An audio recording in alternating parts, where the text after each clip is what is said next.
राधे राधे दोस्तों, आज हम आपको एक ऐसी कहानी सुनाने जा रहे हैं जो आपको झकझोर कर रख देगी। ये कहानी है एक ऐसे बेटे की जिसने अपनी माँ का कलेजा तक निकाल कर खा लिया। अगर आप हमारे चैनल पर नए हैं तो कृपा करके इसे ज्यादा से ज्यादा लाइक, सब्सक्राइब और शेयर करें। दोस्तों, एक समय की बात है। एक राजा था जिसके 2 बेटे थे। उसका राज्य बहुत दूर दूर तक फैला हुआ था।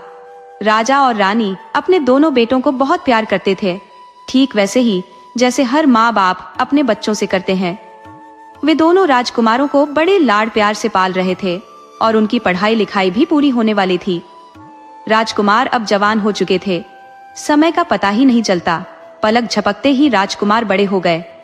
एक दिन राजा ने दोनों राजकुमारों को अपने पास बुलाया और बड़े से कहा, बेटा, मैं तुम्हें राज्य का वारिस बनाना चाहता हूँ।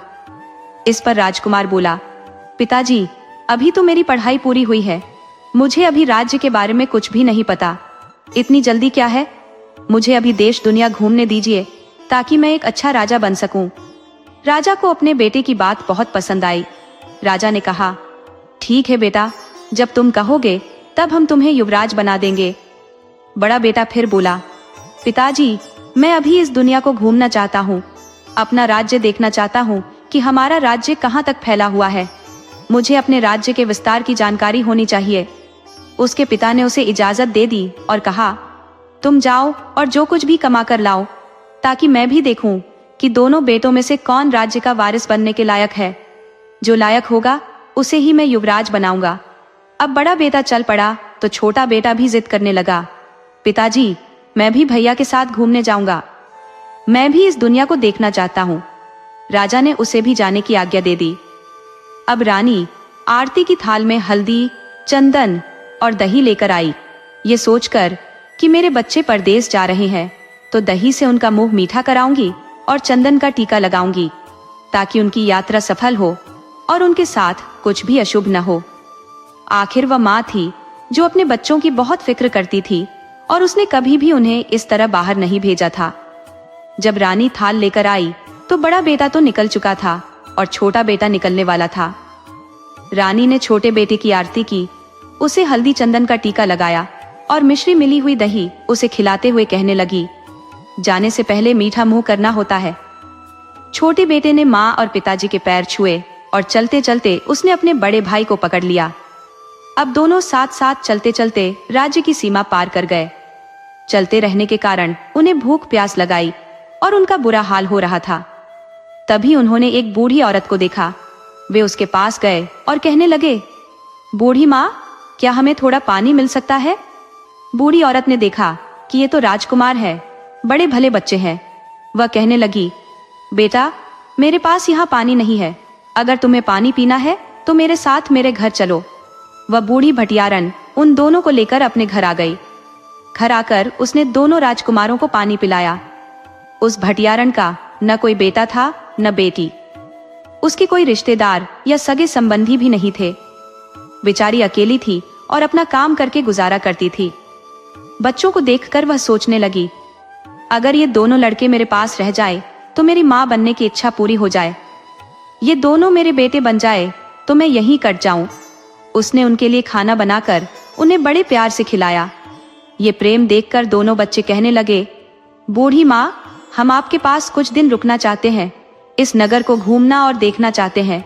ये सुनकर बुढ़िया बड़ी खुश हुई, कहने लगी, ठीक है बेटा, तुम जितने दिन चाहो मेरे पास रुक जाओ, अगर चाहो तो तुम मेरे बेटे बनकर जिंदगी भर भी रह सकते हो।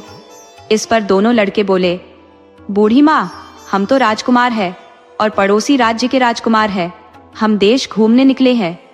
ये सुनकर बुढ़िया चुप हो गई और कहने लगी, बेटा, इस दुनिया में मेरा कोई नहीं है, तुम कुछ दिन मेरे पास रह लोगे, मैं उसी में खुश हो जाऊंगी। अब ये दोनों बुढ़िया के पास रहते। रात को बुढ़िया के पास आते और पूरा दिन नगर घूमते देखते। एक दिन उन्होंने देखा कि नगर के चौराहे पर ढोल नगाड़े बज रहे थे और बड़ी भीड़ जमा थी। उन्होंने बुढ़िया से पूछा, बुढ़िया माई, ये किस चीज की आवाज आ रही है? तब बुढ़िया ने कहा, बेटा, इस नगर के राजा ने अपनी राजकुमारी के लिए स्वयंवर रखा है। स्वयंवर की शर्त यह है कि उसने हाथी को जयमाला दी है।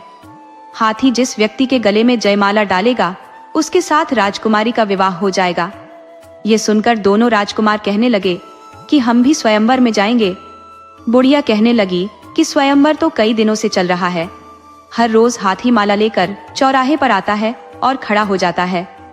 देश परदेश से कितने राजकुमार आए हैं, लेकिन हाथी ने किसी को भी जयमाला नहीं पहनाई। तब वे कहने लगे, फिर तो हम जरूर स्वयंवर देखने जाएंगे। दोनों राजकुमार अगली सुबह उस चौराहे पर जाकर खड़े हो गए। जब ढोल नगाड़े बजे और हाथी आया तो उसने देखा कि दो राजकुमार खड़े हैं। उस हाथी ने छोटे राजकुमार के गले में जयमाला डाल दी। ये देखकर बड़ा राजकुमार बहुत दुखी हुआ। उसे यह बात कचोटने लगी कि हाथी ने छोटे राजकुमार के गले में माला डाली, मेरे में क्यों नहीं डाली? मैं तो उससे ज्यादा होशियार हूँ, उसे ज्यादा अक्लमंद और बुद्धिमान हूँ, लेकिन उसने छोटे के गले में माला डाल दी। अब वहां के राजा ने छोटे राजकुमार के साथ अपनी बेटी का विवाह कर दिया और उसे अपना आधा राजपाट भी दे दिया। अब बड़े राजकुमार से यह बात सहन नहीं हो रही थी। राजकुमारी बड़ी खूबसूरत थी, बिल्कुल स्वर्ग की अप्सरा जैसी। वह उससे विवाह करना चाहता था, लेकिन विवाह छोटे राजकुमार का हो गया। बड़े राजकुमार को अपने भाई से बड़ी जलन हो रही थी। अब उसके मन में तरह तरह के विचार आने लगे। कहते हैं ना, जैसी सोच होती है दिमाग वैसे ही विचार पैदा करने लगता है। वह अपने भाई के बारे में बुरा सोचने लगा। उसे यह भी याद आया कि मेरी माँ ने चलते समय मेरे भाई को टीका किया, आरती की, लेकिन मेरा टीका और आरती नहीं किया। उसे लगा कि यह सब मेरी माँ का दोष है, उसी के कारण मेरी शादी नहीं हुई और मेरे भाई की शादी हो गई। उसने अपने छोटे भाई से कहा, तुम यहाँ रहो, कुछ दिन आराम करो, मैं देश घूमने के लिए जाता हूँ। लेकिन उसने यह नहीं बताया कि वह वापस अपने राज्य जा रहा है। अब वह बड़ा राजकुमार वहां से चल पड़ा। उसके मन में बदला लेने की आग भड़क रही थी। वह अपने भाई और माँ से बदला लेना चाहता था, क्योंकि राजकुमारी का विवाह उसके साथ नहीं हुआ। वह राजकुमारी को देखते ही उस पर फिदा हो गया था। अब वह वहां से चला और अपने राज्य में आ गया। जब वह महल में पहुंचा तो राजा उस समय कहीं शिकार खेलने गए हुए थे। रानी घर पर अकेली थी।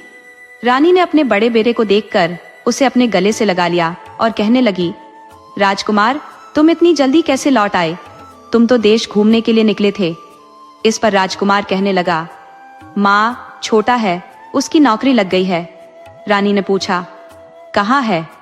तो वह कहने लगा, छोटे राजकुमार की नौकरी लग गई है और मुझे किसी ने कोई काम नहीं दिया, इसलिए मैं वापस आ गया। माँ, आज मेरा मन जंगल घूमने का कर रहा है, तुम मेरे साथ चलो। रानी कहने लगी, बेटा, तुम्हारे पिताजी शिकार पर गए हैं, उनके वापस आने पर मैं उनसे पूछ लेती हूँ। उनसे पूछने के बाद मैं तुम्हारे साथ जरूर आऊंगी। तो वह कहने लगा, नहीं माँ, मेरा छोटा भाई भी नहीं है, नहीं तो मैं उसे अपने साथ ले जाता। आज मेरा घूमने का बहुत मन है। अपने बेटे की ऐसी बात सुनकर माँ तुरंत उसके साथ चल दी। कहने लगी, ठीक है, मेरे बेटे का इतना मन कर रहा है तो चलो, मैं तुम्हारे साथ चलती हूँ। उस दिन वह अपने बड़े बेटे के साथ चल दी, यह सोचकर कि अपने बेटे के साथ जा रही है तो इसमें पूछने वाली क्या बात है। अब चलते चलते वे घने जंगल में चले गए। रानी को ज्यादा चलने की आदत नहीं थी तो वह बेचारी थक गई। उसे ज्यादा चला नहीं जा रहा था, लेकिन जो राजकुमार था वह तो एक चाल चल रहा था। उसके मन में तो साजिश चल रही थी। वह रानी को लेकर चलता रहा। जब रानी बिल्कुल थक कर चूर हो गई तो वह कहने लगा, माँ, तुमसे चला नहीं जा रहा है, अब आगे। रानी कहने लगी, हाँ बेटा, चलो किसी पेड़ के नीचे बैठकर थोड़ा आराम करते हैं, फिर आगे चलते हैं। दोनों माँ बेटा एक पेड़ की छांव में बैठ गए। उस पेड़ के ऊपर एक तोता और तोती रहते थे। वे दोनों तोता मैना उन दोनों को देख रहे थे। तब वह लड़का कहने लगा, माँ, तुम थक गई हो, थोड़ा आराम कर लो, अपना सिर मेरी गोद में रख दो। माँ अपने बच्चे को देखकर बड़ी खुश हो रही थी कि मेरे बेटे को मेरी कितनी परवाह है, कितना प्यार करता है मेरा बच्चा। कहने लगी, नहीं मेरे बच्चे, तू भी तो थक गया होगा। लेकिन वह कहने लगा, नहीं माँ। उसने अपनी माँ का सिर अपनी गोद में रखा और माँ को लेटते ही नींद आ गई।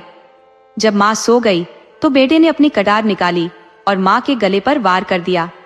वार करते ही माँ का गला धड़ से अलग हो गया और माँ के प्राण पखेरु उड़ गए। इस पर भी उसका दिल नहीं भरा।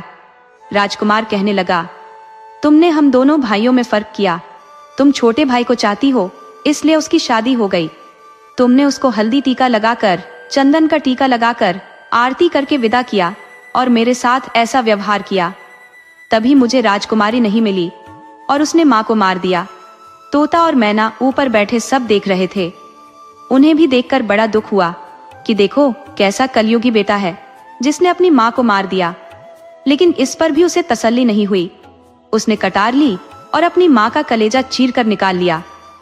कलेजा निकालकर उसने अपने गमछे में रखा और उसे लेकर महल की तरफ चल दिया। लेकिन जब कलेजा था तब भी वह बेटे के लिए तड़प रहा था। कलेजा कह रहा था, बेटा धीरे धीरे चल, गिर जाएगा, कोई कांटा लग जाएगा। ये आवाज सुनकर राजकुमार चौंका कि यह आवाज कहां से आ रही है। लेकिन उसने सोचा, मेरा मन का वहम है, ऐसे ही आवाज आ रही होगी। उसने जितना कलेजा खाया गया उतना खा लिया। उसके बाद जो बच गया उसने सोचा, अगर किसी ने देख लिया तो सवाल जवाब करेंगे, मैं क्या जवाब दूंगा। इसलिए उसने जो बच गया उसे अपने महल के आंगन में ले जाकर गाड़ दिया। उधर छोटा राजकुमार भी उसका मन नहीं लग रहा था। उसे अपने माँ पिता की बड़ी याद आ रही थी। वह राजा से कहने लगा, राजा साहब, मैं काफी दिन रह लिया हूँ, अब मुझे अपने राज्य जाना चाहिए। मुझे माता पिता से मिलना चाहिए, मुझे उनकी बड़ी याद आ रही है।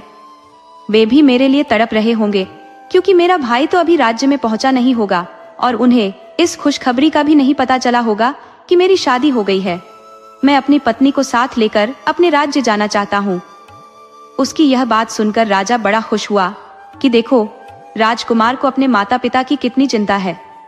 कितने राजकुमार तो ऐसे होते हैं जो धन और राज्य के लालच में सब कुछ भूल जाते हैं, लेकिन आज भी उसकी लगन अपने माता पिता में लगी हुई है। तो वह अपनी बेटी और अपने दामाद को बहुत सारा धन, हाथी घोड़े और दासियां देकर विदा कर देते हैं। कुछ दिन बाद राजकुमार जब विदा होकर हाथी घोड़ों के साथ अपने राज्य में आता है, तो राजा जब शिकार से आया तो राजा ने पूछा कि रानी कहाँ गई है। सब कहने लगे कि हमने रानी को नहीं देखा। राजा कहने लगा कि रानी तो मेरे बिना कहीं नहीं जाती। तब उसने अपने बड़े बेटे को बुलाया और पूछा कि तुम्हारी माँ कहाँ गई है। तब बड़ा बेटा कहने लगा, पिताजी, मेरी माँ अपने मायके गई है, मैं उनको छोड़कर आया हूँ।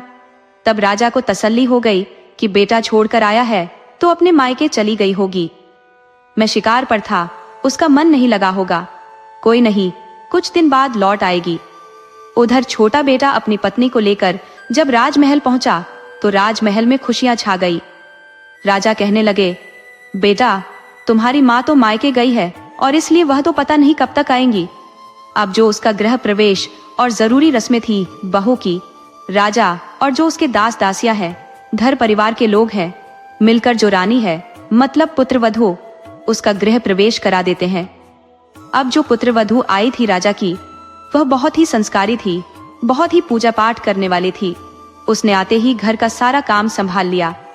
वह सुबह उठती, नहाती धोती, पूजा पाठ करती, उसके बाद रसोई में जाती। अब जो उस लड़के ने आंगन में जो अपनी माँ का कलेजा दबाया था, वह एक पौधा बन गया और उसमें बड़ा सुंदर फूल खिलने लगा। वह फूल खिलता तो दूसरा तुरंत तैयार हो जाता। राजा की पुत्रवधू जब पूजा करती तो उसे वो फूल बड़ा सुंदर लगता। वह उस फूल को तोड़ने जाती तो उस फूल में से आवाज आती, बेटा मेरा आशीर्वाद तेरे साथ है। बड़ी संस्कारी बहू है, बहुत अच्छी है, मतलब बहू की तारीफ की उसमें से आवाज आई थी। ये सुनकर बहू दिन प्रतिदिन सूखने लगी कि पता नहीं कोई भूत है, प्रेत है, क्या है, जिस पौधे में से आवाज आती है।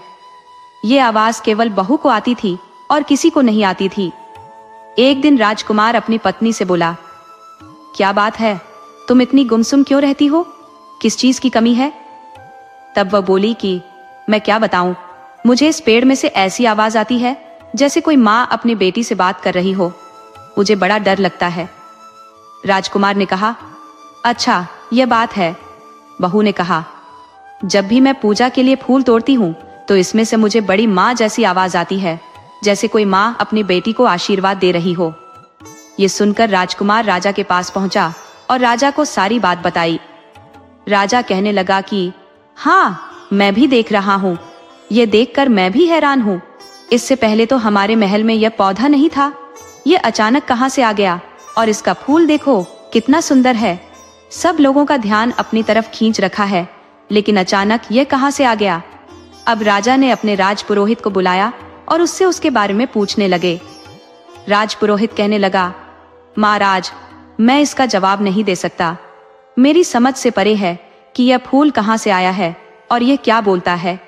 अब राजा ने अपने नगर में ढिंडोरा पिटवा दिया कि जो कोई भी ब्राह्मण या कोई भी नागरिक, कोई भी ऋषि मुनि, पुरोहित, राजपुरोहित, पोथी पत्रा वाले ब्राह्मण, कोई भी या आम नागरिक जो भी इसका राज्य मुझे बताएगा, उसे मैं अपना आधा राजपाट दे दूंगा। बहुत से ज्ञानी ध्यानी लोग आए, लेकिन सफल रहे, कोई उसका राज नहीं समझ सके। अब पड़ोसी गांव में एक ब्राह्मण अपनी पत्नी के साथ रहता था। वह ब्राह्मण भीख मांगकर गुजारा करता था। ब्राह्मण घर से बाहर, घर से मतलब गांव में 5 घर से भीख मांगता और उन 5 घर से एक मुट्ठी अनाज वह भीख में लेता। ऐसे करके एक न एक दिन में बरसात गांवों से भीख मांगता और 5-5 घर चुनता था, और जितना अनाज उसे मिलता उसी में वह और उसकी पत्नी गुजारा करते थे। वे बड़े गरीब थे, उनकी बड़ी दयनीय स्थिति थी, बड़े कष्ट में दिन बीत रहे थे। उस ब्राह्मण को लोग पागल कहते थे कि देखो, इतना मूर्ख ब्राह्मण है जो 5 घर से भीख मांगता है। अगर घर से बाहर घर से भीख मांगे तो इसकी कितनी अच्छे से इसकी जरूरतें पूरी हो जाई। लेकिन वह ब्राह्मण बहुत ही भोले बाबा का भक्त था। उसे मोह माया से कोई लगाव नहीं था, वह अपना उसी में खुश रहता। एक दिन उसकी पत्नी बोली, ब्राह्मण से बोली, स्वामी, राजा ने जो यह मुनादी करवाई है, आप भी राजमहल जाइए, आप उसके बारे में बताकर आइए, आप भी तो ज्ञानी है। वह ब्राह्मण कहने लगा, अरे भगवान, तो क्यों मुझे सजा का पात्र बनाना चाहती है? मेरे को तो समझ नहीं आ रहा, मैं तुझे कहाँ से ज्ञानी दिखता हूँ? मुझे नहीं पता उसका क्या राज है। अगर मुझे उसका राज पता होता तो मैं जरूर जाता। लेकिन ब्राह्मणी ने जिद पकड़ ली और कहने लगी कि तुम अपनी गरीबी दूर करना ही नहीं चाहते। कहते हैं ना, तुम्हें तो गरीब पैदा हुए और गरीब ही मरना है। अपने घर में झगड़ा न हो, इसलिए वह ब्राह्मण वहां से चल दिया। चलते चलते ब्राह्मण उसी जंगल में आ गया और उसी पेड़ के नीचे बैठ गया जहाँ राजकुमार ने रानी को मारा था। वहां पर तो रानी का शरीर थोड़े ही रखा रहता था। उसी पेड़ के ऊपर तोता मैना बैठे हुए बातें कर रहे थे। ब्राह्मण थका हुआ था तो उस पेड़ की गहरी छाया में बैठ गया। उसे नींद नहीं आ रही थी। वह यह सोच सोच कर परेशान था कि राजा को मैं क्या बोलूंगा। राजा जरूर मुझे सूली पर लटकाएगा, लेकिन अगर घर वापस जाऊंगा तो पत्नी झगड़ा करेगी। इससे अच्छा तो जो होगा देखा जाएगा। तभी तोता मैना आपस में बातें कर रहे थे। तोता कहने लगा, मैना, देख रही है क्या चल रहा है आजकल? कैसा घोर कलयुग आ गया है। मैना कहने लगी, क्या बात है तोता? तब तोता कहने लगा, तूने देखा, उस दिन उस राजकुमार ने अपनी माँ को यहाँ पर जो उसका गला काट दिया था और उसका कलेजा निकाल कर जो खाने के लिए ले गया। उस राजकुमार ने उस कलेजे को अपने आंगन में रख दिया, मतलब मिट्टी में दबा दिया। और उस कलेजे से माँ की जो ममता है वह इतनी पवित्र होती है कि अपने बच्चों को मरने के बाद भी आशीर्वाद देती है। वहाँ उस घर में एक पौधे के रूप में जन्म लिया है और उस पौधे में फूल बहुत सुंदर खिलते हैं। जब भी उसकी बहू फूल तोड़ने जाती है तो अपनी बहू से बड़ी प्रसन्न होती है और आशीर्वाद की झड़ी लगा देती है कि कैसी संस्कारवान बहू घर में आई है। लेकिन उसकी बहू उससे बहुत डरती है। ये आवाज कहाँ से आई है? उसका डरना भी लाजिमी है कि ऐसा कोई पौधा बोलता तो नहीं है, और उसकी आवाज भी बहुत ही सुनाई देती है। अब राजा ने जो मुनादी कराई है कि जो कोई भी इसका अर्थ बताएगा उसे मैं अपना आधा राजपाट दे दूंगा। मैना, ये मूर्ख ब्राह्मण यहाँ जा रहा है उसका अर्थ बताने के लिए, और इसे तो खुद इतना ज्ञान नहीं है, भीख भी उतने ही मांगता जिसमें उसका गुजारा भी धन से नहीं चले। यह मूर्ख ब्राह्मण चला उनका जो है उनकी जो समस्या का हल करने। ब्राह्मण सारी बातें सुन रहा था। ब्राह्मण थोड़ी देर आराम किया। तोता मैना की सारी बातें सुनी। जब मैना कह रही है, हाँ, कैसे भूल सकती हूँ मैं वह दिन, तोता, जिस दिन उस निर्दयी बेटे ने अपनी माँ को यहाँ हमारे सामने, हमारी आंखों के आगे कटार से उसका गला काट दिया, जिसका धड़ और सिर अलग पड़ा हुआ था। उसे तब भी चैन नहीं मिला तो उसने कटार से कैसे अपनी माँ का दिल निकाल लिया था, और उसके शरीर को तो जंगली जानवर खा गए। लेकिन उस दिन से मैं चैन से नहीं सो पाई कि क्या एक बेटा इतना कपूत हो जाता है जो अपनी माँ का कलेजा निकाल कर खा जाता है। तोता मैना आपस में बातें कर रहे थे और ब्राह्मण उसकी सारी बातें सुन रहा था। आराम करने के बाद उधर तोता मैना भी अपनी बातें पूरी करके उड़ गए और ब्राह्मण वहां से चल दिया। ब्राह्मण समझ गया ये तो राजा के घर की सारी बातें हैं। उसे उसकी सारी बातों का अर्थ मिल गया, क्योंकि मैना ये कह रही थी कि अब इस ब्राह्मण का भाग्य जागने वाला है, अब इसकी गरीबी दूर होने वाली है।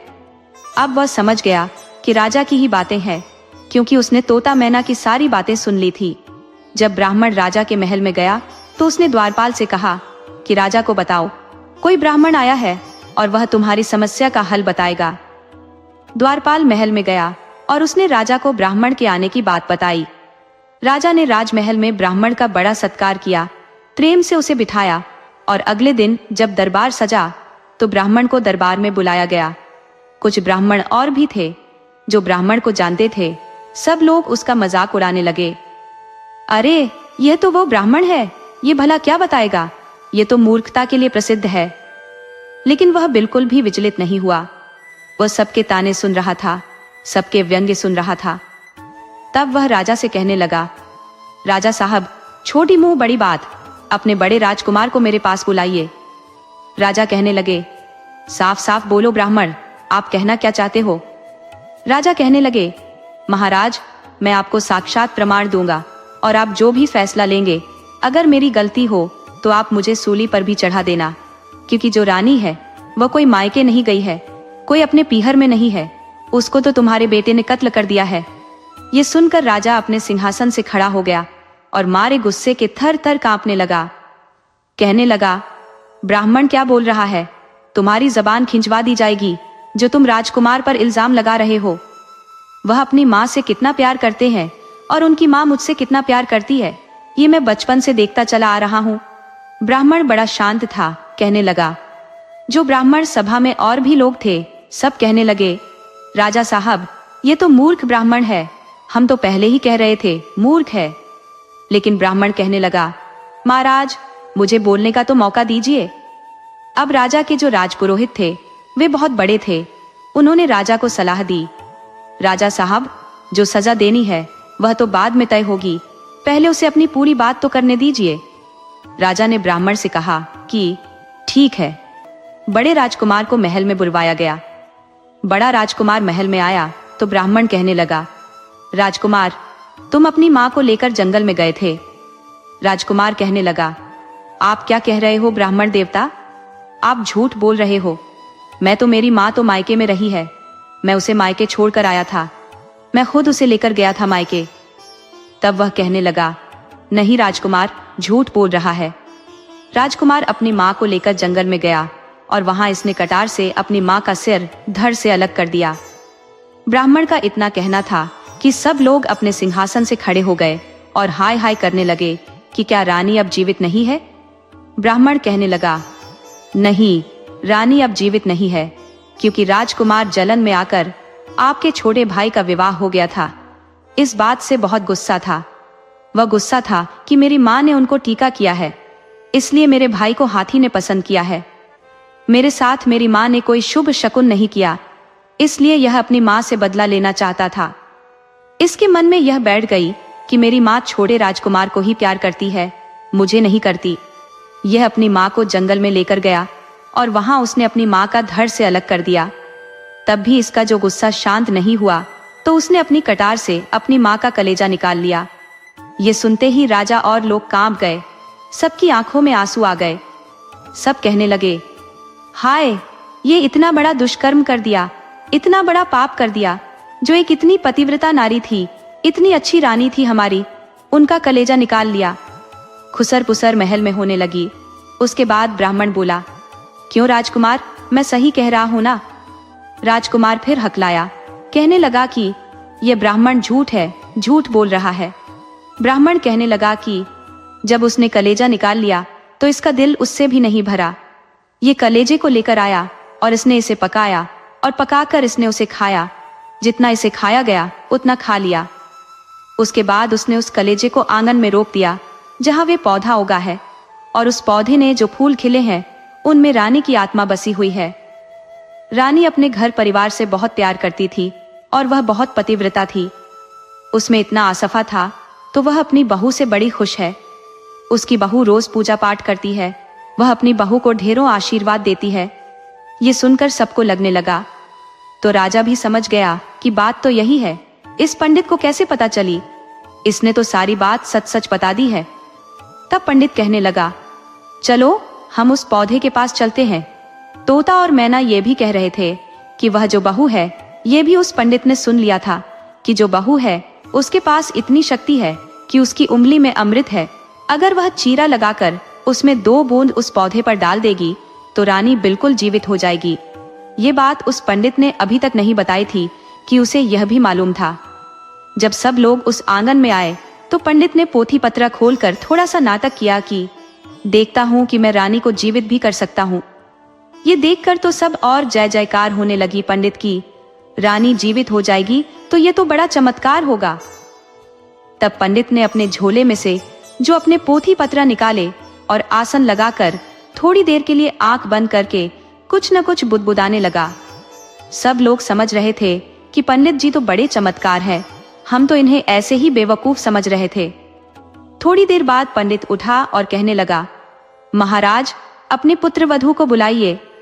राजकुमार अपनी पत्नी को लेकर आया तो वह कहने लगी, हाथ जोड़कर पंडित जी को प्रणाम किया और कहने लगी, पंडित जी बताइए मेरे लिए क्या आज्ञा है। पंडित जी को तोता मैना की सारी बातें सुन ली थी। तब वह कहने लगे कि बेटी तुम बहुत संस्कारी हो, तुम पर भगवान की असीम कृपा है और तुम जो एक काम करो, तुम अपनी जो छोटी उंगली है उसमें चीरा लगाकर 2 बूंद अपने रक्त के इस पेड़ पर डाल दो तो रानी जी उठेगी। वह कहने लगी, बस इतनी सी बात है। अगर मेरी माँ सच में जी उठेगी तो रक्त क्या, मैं अपना पूरा हाथ काटने के लिए तैयार हूँ। ब्राह्मण कहने लगा, नहीं उसकी नौबत नहीं आएगी, आप सिर्फ 2 बूंद रक्त डाल दीजिए। अब जो राजकुमार की पत्नी थी उसने उंगली में चीरा लगाया और 2 बूंद रक्त के उस पौधे पर डाल दी। रक्त डालते ही रानी खड़ी हो गई और वह जीवित हो गई। सब लोग देखकर हैरान थे कि क्या चमत्कार हो गया, रानी सच में जीवित हो गई। अब तो दूध का दूध और पानी का पानी हो गया।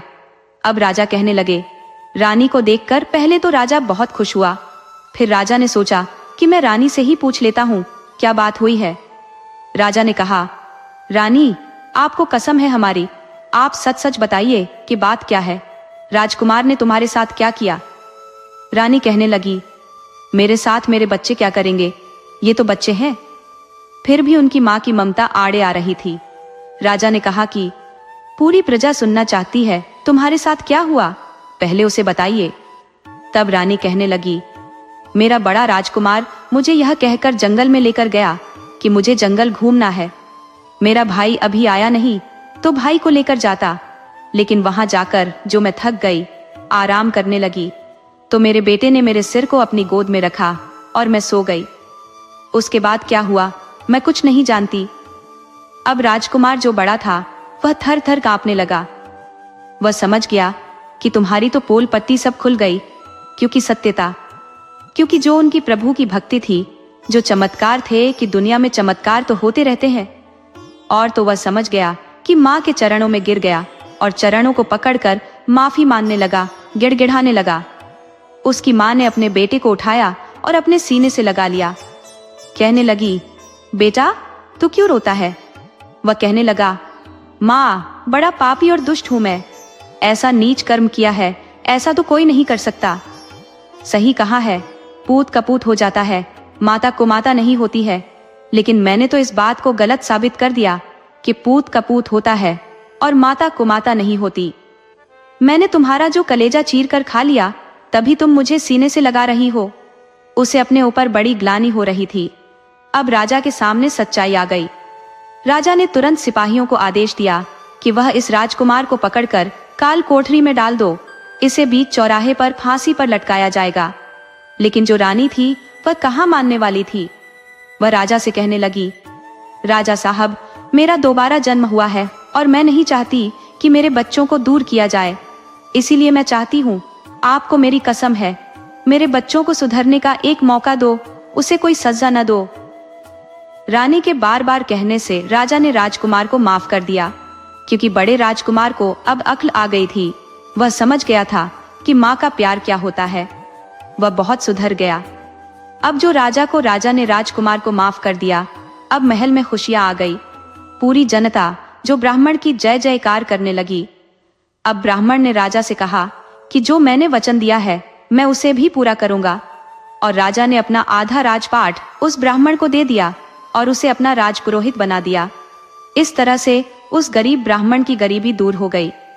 कहते हैं भगवान जब भी देता है छप्पर फाड़ कर देता है। वह उस ब्राह्मण के साथ हुआ, क्योंकि उसके दिन बदलने वाले थे, इसलिए उसने तोता मैना की बातें सुन ली। वह तो मूर्ख ब्राह्मण था, उसे क्या ज्ञान था। लेकिन जब भगवान देता है तो कोई ना कोई बहाना जरूर लगाता है, और जब भगवान लेता है तब भी कोई ना कोई बहाना जरूर लगाता है। दोस्तों, अगर आपको हमारी कहानी पसंद आई हो तो कृपया ज्यादा से ज्यादा लाइक करें, सब्सक्राइब करें और शेयर करें। राधे राधे।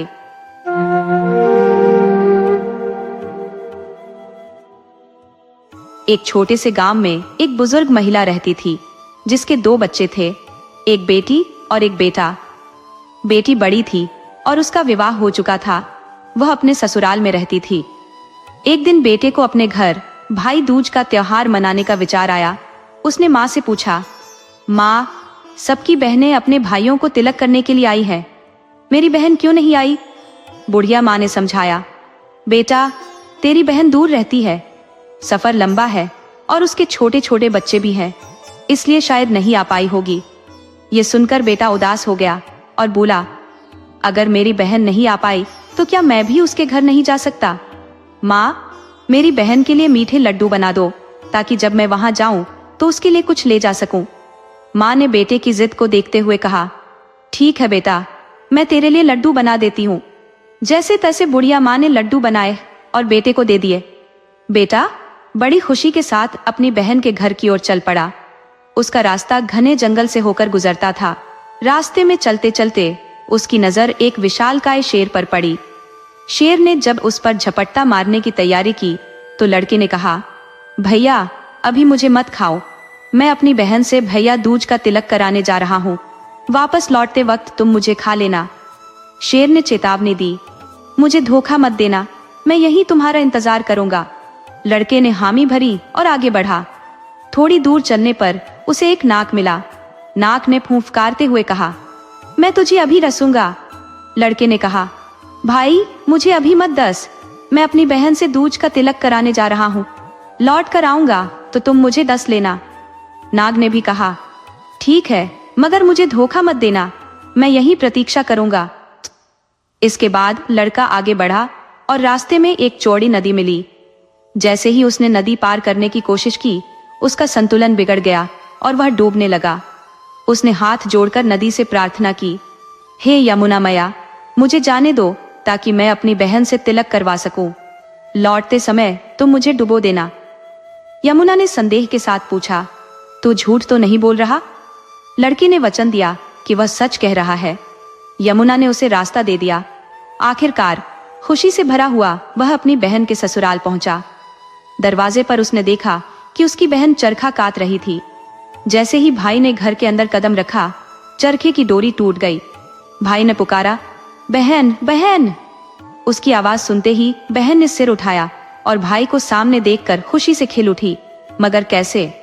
पहले चरखे की टूटी हुई डोरी को फिर से बांधना आवश्यक था। बहन उस डोरी को जोड़ने में लग गई, जिससे थोड़ा समय निकल गया। भाई मन ही मन सोचने लगा, कैसी बहन है, इतनी दूर से आया हूँ और उसने न तो मुझे स्वागत के लिए बुलाया, न ही एक शब्द कहा। ऐसे स्थान पर जहाँ सम्मान न मिले, वहाँ ठहरने का क्या लाभ? भाई ने सोचा कि माँ सच कहती थी, बहन विवाह के बाद बदल गई है, उसे अब मेरी कोई परवाह नहीं। ऐसा विचार आते ही उसने वापस लौटने का निर्णय कर लिया और उदास मन से गांव की ओर चल पड़ा।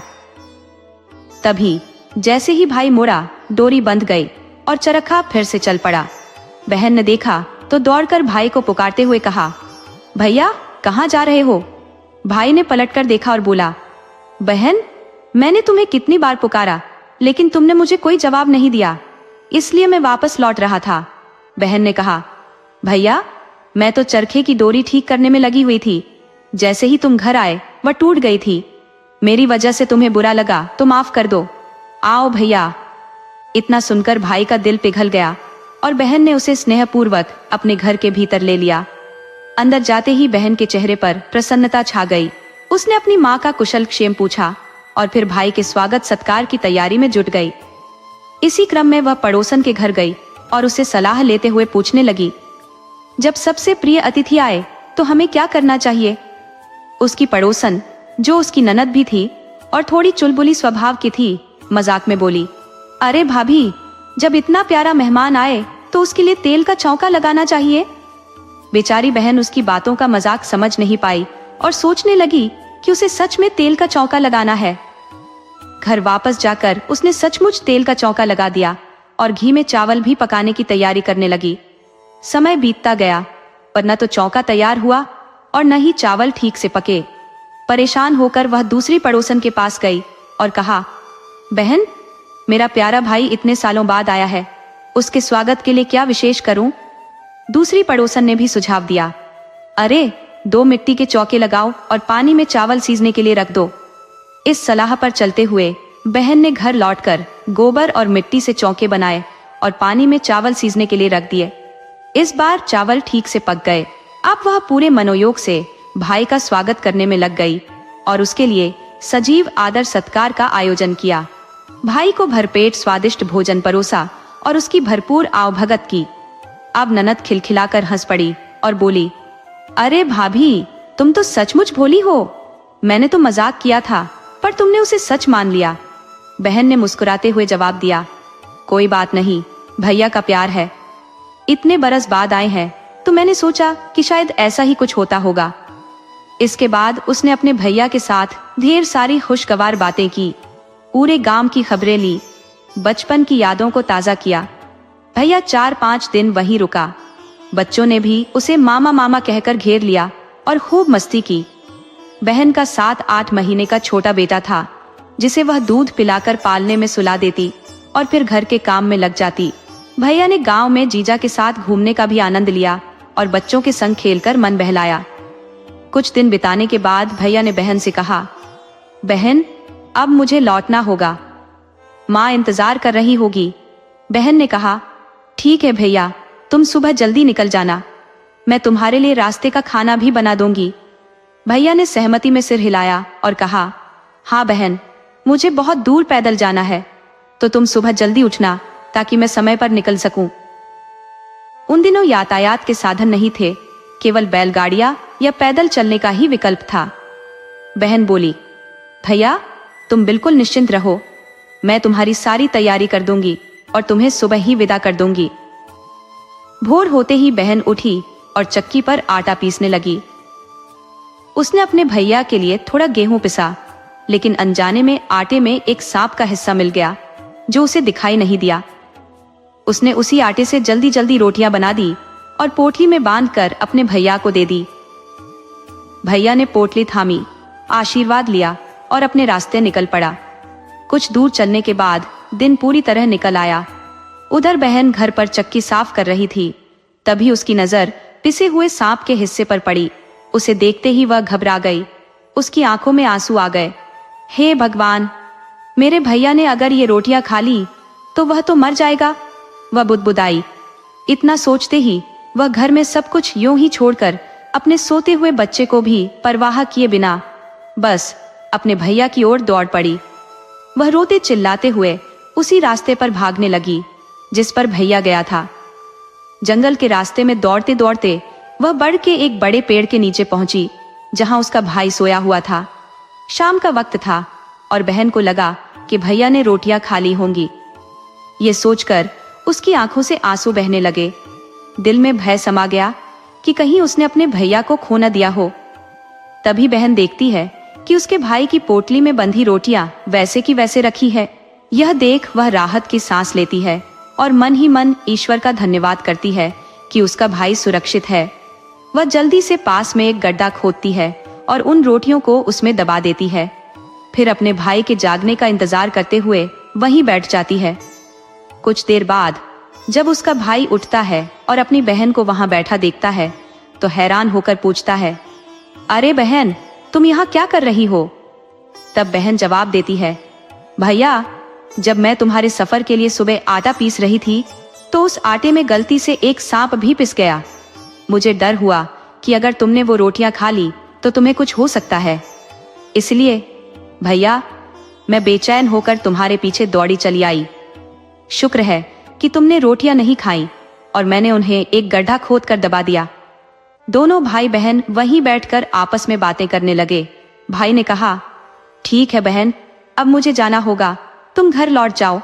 जीजा और बच्चे अकेले हैं?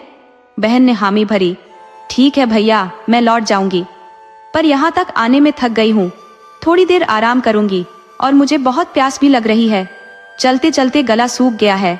भाई ने कहा, कोई बात नहीं, पास में एक तालाब है, मैं तुम्हारे लिए पानी ले आता हूँ। इस पर बहन ने कहा, नहीं भैया, तुम रहने दो, मैं खुद ही तालाब के पास जाकर पानी पी लूंगी। वह तालाब की ओर पानी पीने गई तो वहां उसने देखा कि एक बुजुर्ग महिला किनारे पर कुछ लिख रही थी।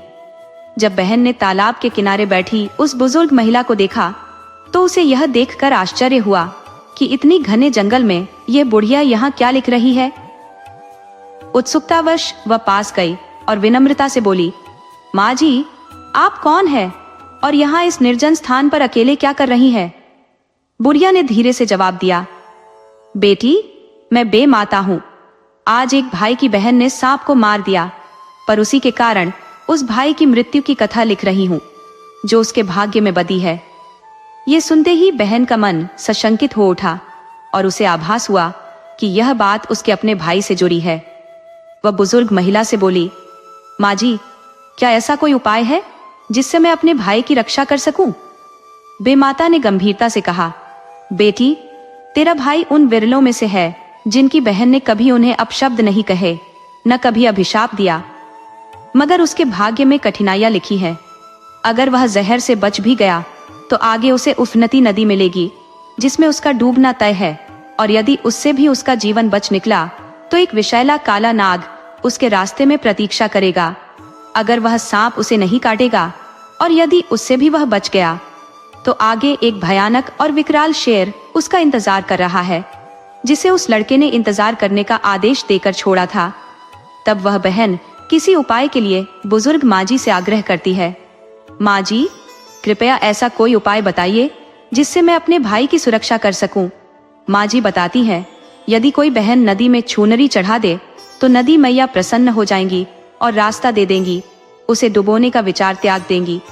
फिर कहती है, आगे एक काला नाग भी मिलेगा, यदि उसे कोई दूध पिला दे तो वह भी उसे डसेगा नहीं, और जो शेर है उसे यदि कोई मांस का टुकड़ा खिलाए तो वह भी छोड़ देगा, जान का संकट टल जाएगा। इतना सुनते ही वह बहन अपने भाई के पास लौट आती है। उसे देखती है कि उसका भाई शांत भाव से आंखें मूंदे विश्राम कर रहा है। बहन चुपचाप उसके पास बैठ जाती है और सोचती है, जब भाई जागेगा तभी मैं आगे बढ़ूंगी। तभी उसकी दृष्टि बरगद के पेड़ पर जाती है जहां एक चकवा और चकवी बैठे आपस में वार्तालाप कर रहे थे।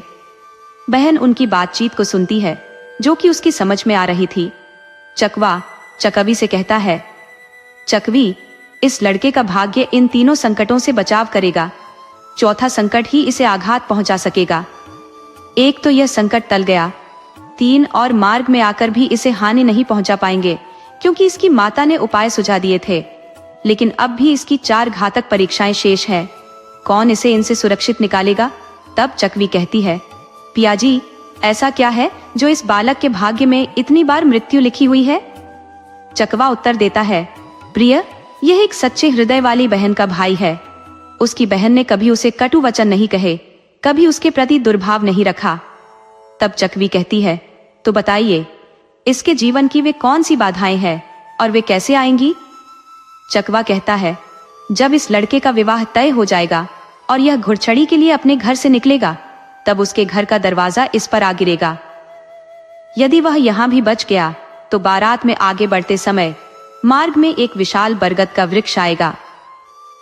जैसे ही यह उसके नीचे से निकलेगा वह टूटकर इसके ऊपर गिर जाएगा।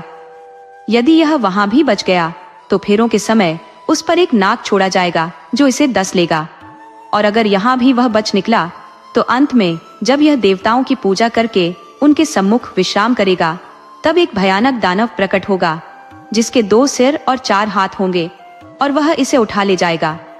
यदि वहां पर 3 सिर और 6 हाथ हो तो भी यह संकट से उबर सकता है। इसीलिए इसके भाग्य में ये कठिनाइयां लिखी गई हैं और कौन इसे इनसे सुरक्षित निकाल सकेगा। वह लड़की चकवा और चकवी की वार्ता बड़े ध्यान से सुन रही थी। जैसे ही उसने सुना कि उसकी माता ने उसे एक अनन्य और निस्वार्थ बहन बताया था, एक ऐसी बहन जिसने अपने भाई के लिए कभी कोई कठोर शब्द नहीं कहे थे, उसके मन में विचार उमड़ने लगे। अचानक ही उसने वहीं बैठे बैठे ऊंची आवाज में अपने भाई को गालियां देना शुरू कर दिया। अरे भैया, तू तो मर जा, तेरी लाश उठेगी, तू तो निकम्मा और अयोग्य है। वह क्रोध और वेदना से भरकर तरह तरह के अपशब्द कहने लगी। उसका भाई यह सब सुनकर चौंक कर जाग गया। उसे समझ नहीं आ रहा था कि उसकी बहन को अचानक क्या हो गया है। उसने उसे शांत कराने की कोशिश की, लेकिन बहन का क्रोध और शब्द और भी कठोर होते जा रहे थे। तू किस काम का है? तू मर जा, तेरी चिता जलेगी। भाई ने उसे बार बार समझाने का प्रयत्न किया, लेकिन बहन अपने आवेश में उसे सुने बिना और अधिक कटु शब्दों से उसे कोसती रही। अब बहन ने ठान लिया था कि वो अपने भाई का साथ नहीं छोड़ेगी। उसके शब्दों की धार और कटुता लगातार बढ़ रही थी।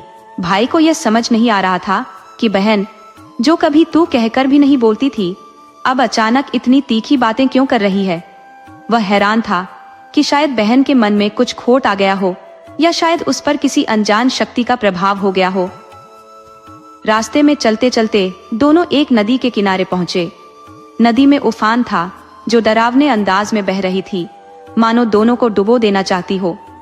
तब बहन ने थैले में से एक लाल चुनरी निकाली और उसे नदी मैया को अर्पित कर दिया। नदी शांत हो गई, मानो उन्हें सुरक्षित रास्ता देने के लिए सहमत हो गई हो। दोनों भाई बहन उस ओर से आगे बढ़ गए, परंतु बहन की कड़वी बातें थमने का नाम नहीं ले रही थी।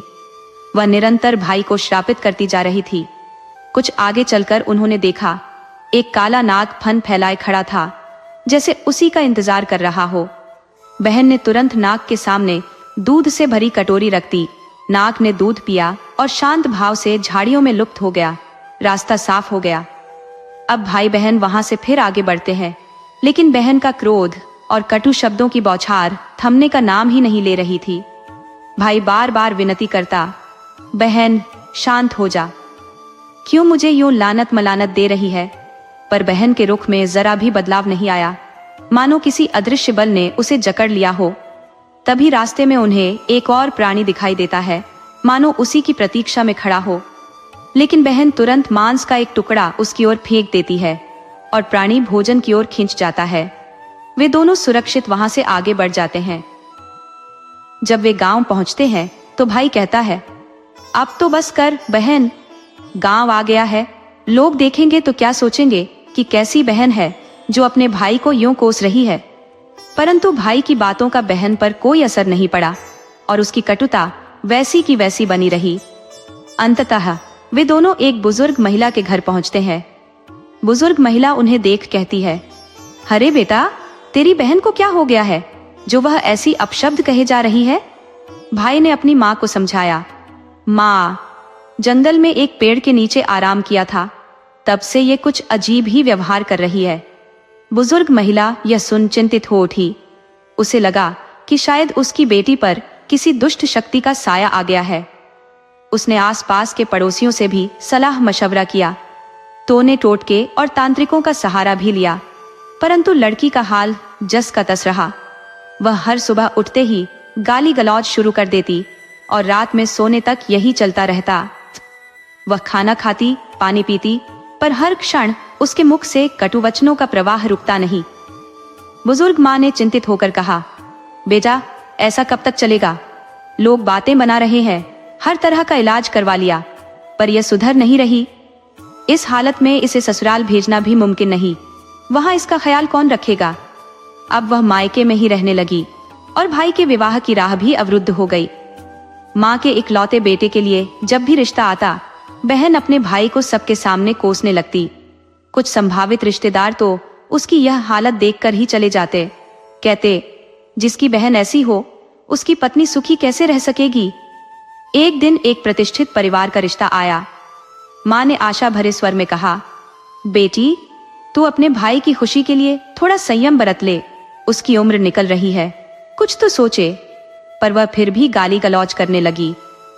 उस खानदानी परिवार के सामने भी उसने अपने भाई को अपशब्द कहना जारी रखा, जिससे वे लोग भी तिरस्कार की भावना लिए वापस चले गए।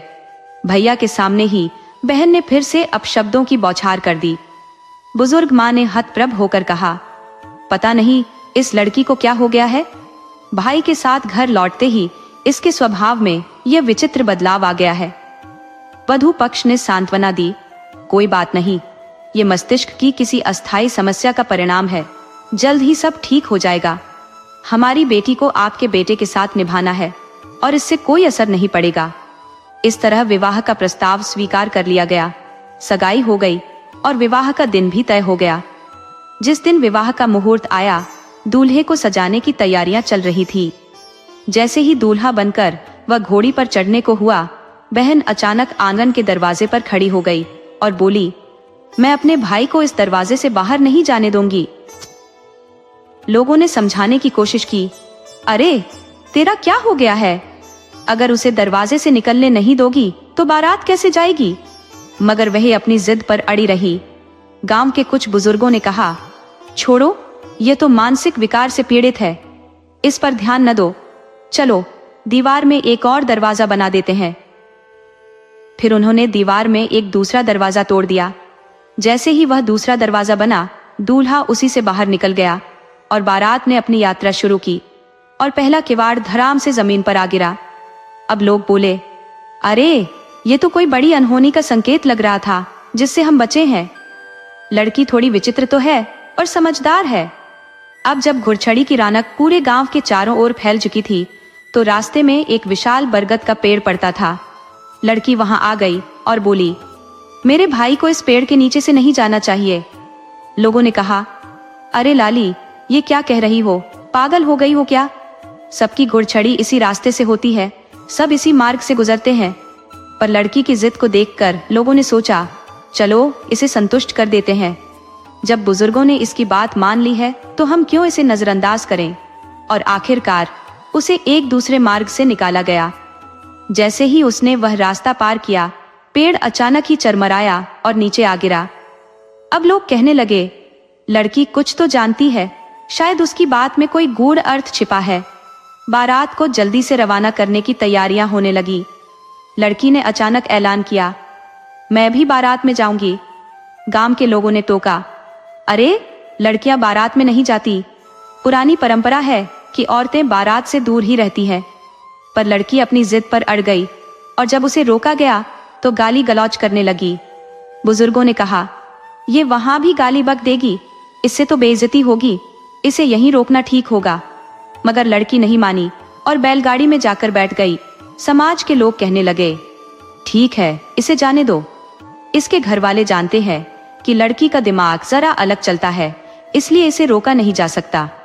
वह बारात के साथ चली और बार बार बकबक करती रही। जब फेरों का समय आया, दूल्हा दुल्हन मंडप में बैठे तो लड़की ने अपनी जिद दोहराई, मैं अपने भाई के साथ फेरों में बैठूंगी। बुजुर्गों ने समझाया, बहन अपने भाई के फेरों में नहीं बैठती, यह परंपरा के विरुद्ध है। पर लड़की तस से मस नहीं हुई। मैं तो भाई के साथ बैठूंगी, उसने दृढ़ स्वर में कहा और फिर वह एक सुई लेकर बैठ गई। जैसे ही अवसर मिला, उसने सांप को पकड़कर उसका फन भेद दिया और उसे वहीं जमीन पर डाल दिया। इसके बाद लड़की के फेरे पूरे हो गए। बहू की विदाई की घड़ी आई और बेटे के साथ बहू को घर लाया गया। घर में गृह प्रवेश की रस्में निभाई गई और द्वार पूजा की गई। फिर देवताओं के कमरे में उन्हें आशीर्वाद के लिए ले जाया गया। रात गहराने लगी और उन्हें विश्राम के लिए भेजा गया। तभी लड़की अपनी जिद पर अड़ गई, मैं तो इनके साथ ही रहूंगी। बुजुर्गों ने समझाया, बेटी ऐसी बातें क्यों कह रही हो, ऐसा कहीं होता है? पर वह अपनी बात पर अडिग रही, नहीं, मैं इनके साथ ही सोऊंगी। और गुस्से में गाली भी देने लगी। सबने हार मान ली और उसे वहीं छोड़ दिया। रात को एक आगंतुक आया, जिसने देखा कि कमरे में 3 सिर 6 पैर और 6 हाथ है। वह घबराकर उलटे पांव लौट गया। सुबह जब लड़की उठी, उसने शांत भाव से नहाया, बिना किसी शोर शराबे के। न तो किसी को गाली दी, न ही कोई झगड़ा किया। सब चकित थे। रिश्तेदार जो अब तक विदा नहीं हुए थे भी हैरान थे। अचानक रातों रात ऐसा क्या हो गया कि उसका पागलपन जैसे छूमंतर हो गया। गांव वाले और रिश्तेदार सब आपस में कानाफूसी करने लगे। आखिर लड़की को यह कैसा परिवर्तन हो गया। लड़की अपनी माँ के पास आई और बोली, माँ, अब मुझे विदा कर दो। मैं अपने घर लौटने आई थी, केवल अपने भाई की रक्षा के लिए। मेरे भाई के भाग्य में जो मृत्यु लिखी थी, उसकी 3 घातक परछाइयां थी। मुझे केवल इसीलिए आना पड़ा था कि उसे बचा सकूं। इस कहानी के पीछे वही बहन भाई का रिश्ता है जिसने मुझे यहाँ खींच लाया। जब वह मेरे घर आया तो चाकी में मेरे विचार घूम गए। मैंने उसी चाकी से रोटियां भी बना दी, लेकिन जब मुझे आभास हुआ कि मेरे भाई के लिए यह रोटियां विष हो सकती हैं, तो मैं वहां से दौड़ पड़ी। रास्ते में मुझे एक माता का आशीर्वाद मिला। उन्होंने मुझे संकेत दिया कि मेरे भाई पर 3 बार मृत्यु के खतरे हैं और साथ ही उपाय भी बताया जिससे उसकी रक्षा हो सके। तब बरगद के पेड़ के नीचे बैठकर मैंने वह संकल्प लिया। तब से ही मैंने उसे गालियां देनी शुरू की, ये जानते हुए कि यही उसे उसकी कुंडली में लिखे संकट से मुक्त कर सकता है। माँ, मेरा पागलपन महज दिखावा था। न तो मुझ पर किसी बुरी आत्मा का साया है, न ही किसी ऊपरी हवा का प्रभाव। मैंने इस लड़ाई के लिए बहुत कुछ त्यागा है। मेरे पास अपना घर है, जहाँ चूल्हे पर उबलता दूध और पालने में रोता मेरा बच्चा है। पर माँ, मैंने ये सब अपने भाई की जिंदगी बचाने के लिए छोड़ा है। और माँ, अब मुझे विदा कर, मुझे अपने घर की ओर लौटना है। अब जाकर सब कुछ ठीक हो गया है और सबकी आंखों में संतोष की झलक है। बहू और बेटा भी आनंदित है। बहन को भरपूर सौगातों के साथ राजी खुशी विदा किया गया। भैया दूज के इस अवसर पर, जहां बहनें अपने भाई का टीका करती हैं और उसकी लंबी उम्र की कामना करती हैं, भगवान उनके भाइयों की रक्षा करते हैं। इसी दिन से भाई दूज का यह पर्व प्रचलन में आया। उस दिन भाई अपनी बहन के घर आया था और बहन ने अपने भाई का टीका किया, उसकी कुशलता की मंगल कामना की और उसके समस्त कष्टों का निवारण किया। उसने अपने भाई को हर विपदा से सुरक्षित किया।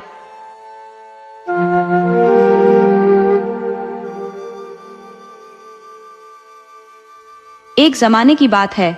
एक शहर में एक परिवार रहता था, जिसमें एक पति पत्नी और उनके 4 बच्चे थे। सबसे बड़ी बेटी थी प्रिया, जिसका रंग सांवला था, थोड़ा कालापन लिए हुए। उससे छोटे तीनों भाई बहन गोरे चिट्टे और सुंदर थे। वक्त अपनी चाल चलता रहा और प्रिया सहित सभी बच्चे बड़े हो गए।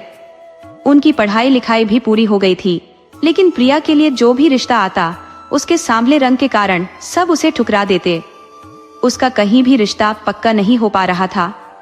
पर प्रिया बहुत ही नेक दिल इंसान थी। लोग उसके रंग के आगे उसके गुणों को नहीं देखते थे। धीरे धीरे उसकी दोनों छोटी बहनों की शादी हो गई और भाई की भी शादी हो गई। घर में भाभी भी आ गई, लेकिन प्रिया की सगाई नहीं हो पा रही थी। उसका कोई भी रिश्ता कामयाब नहीं हो रहा था।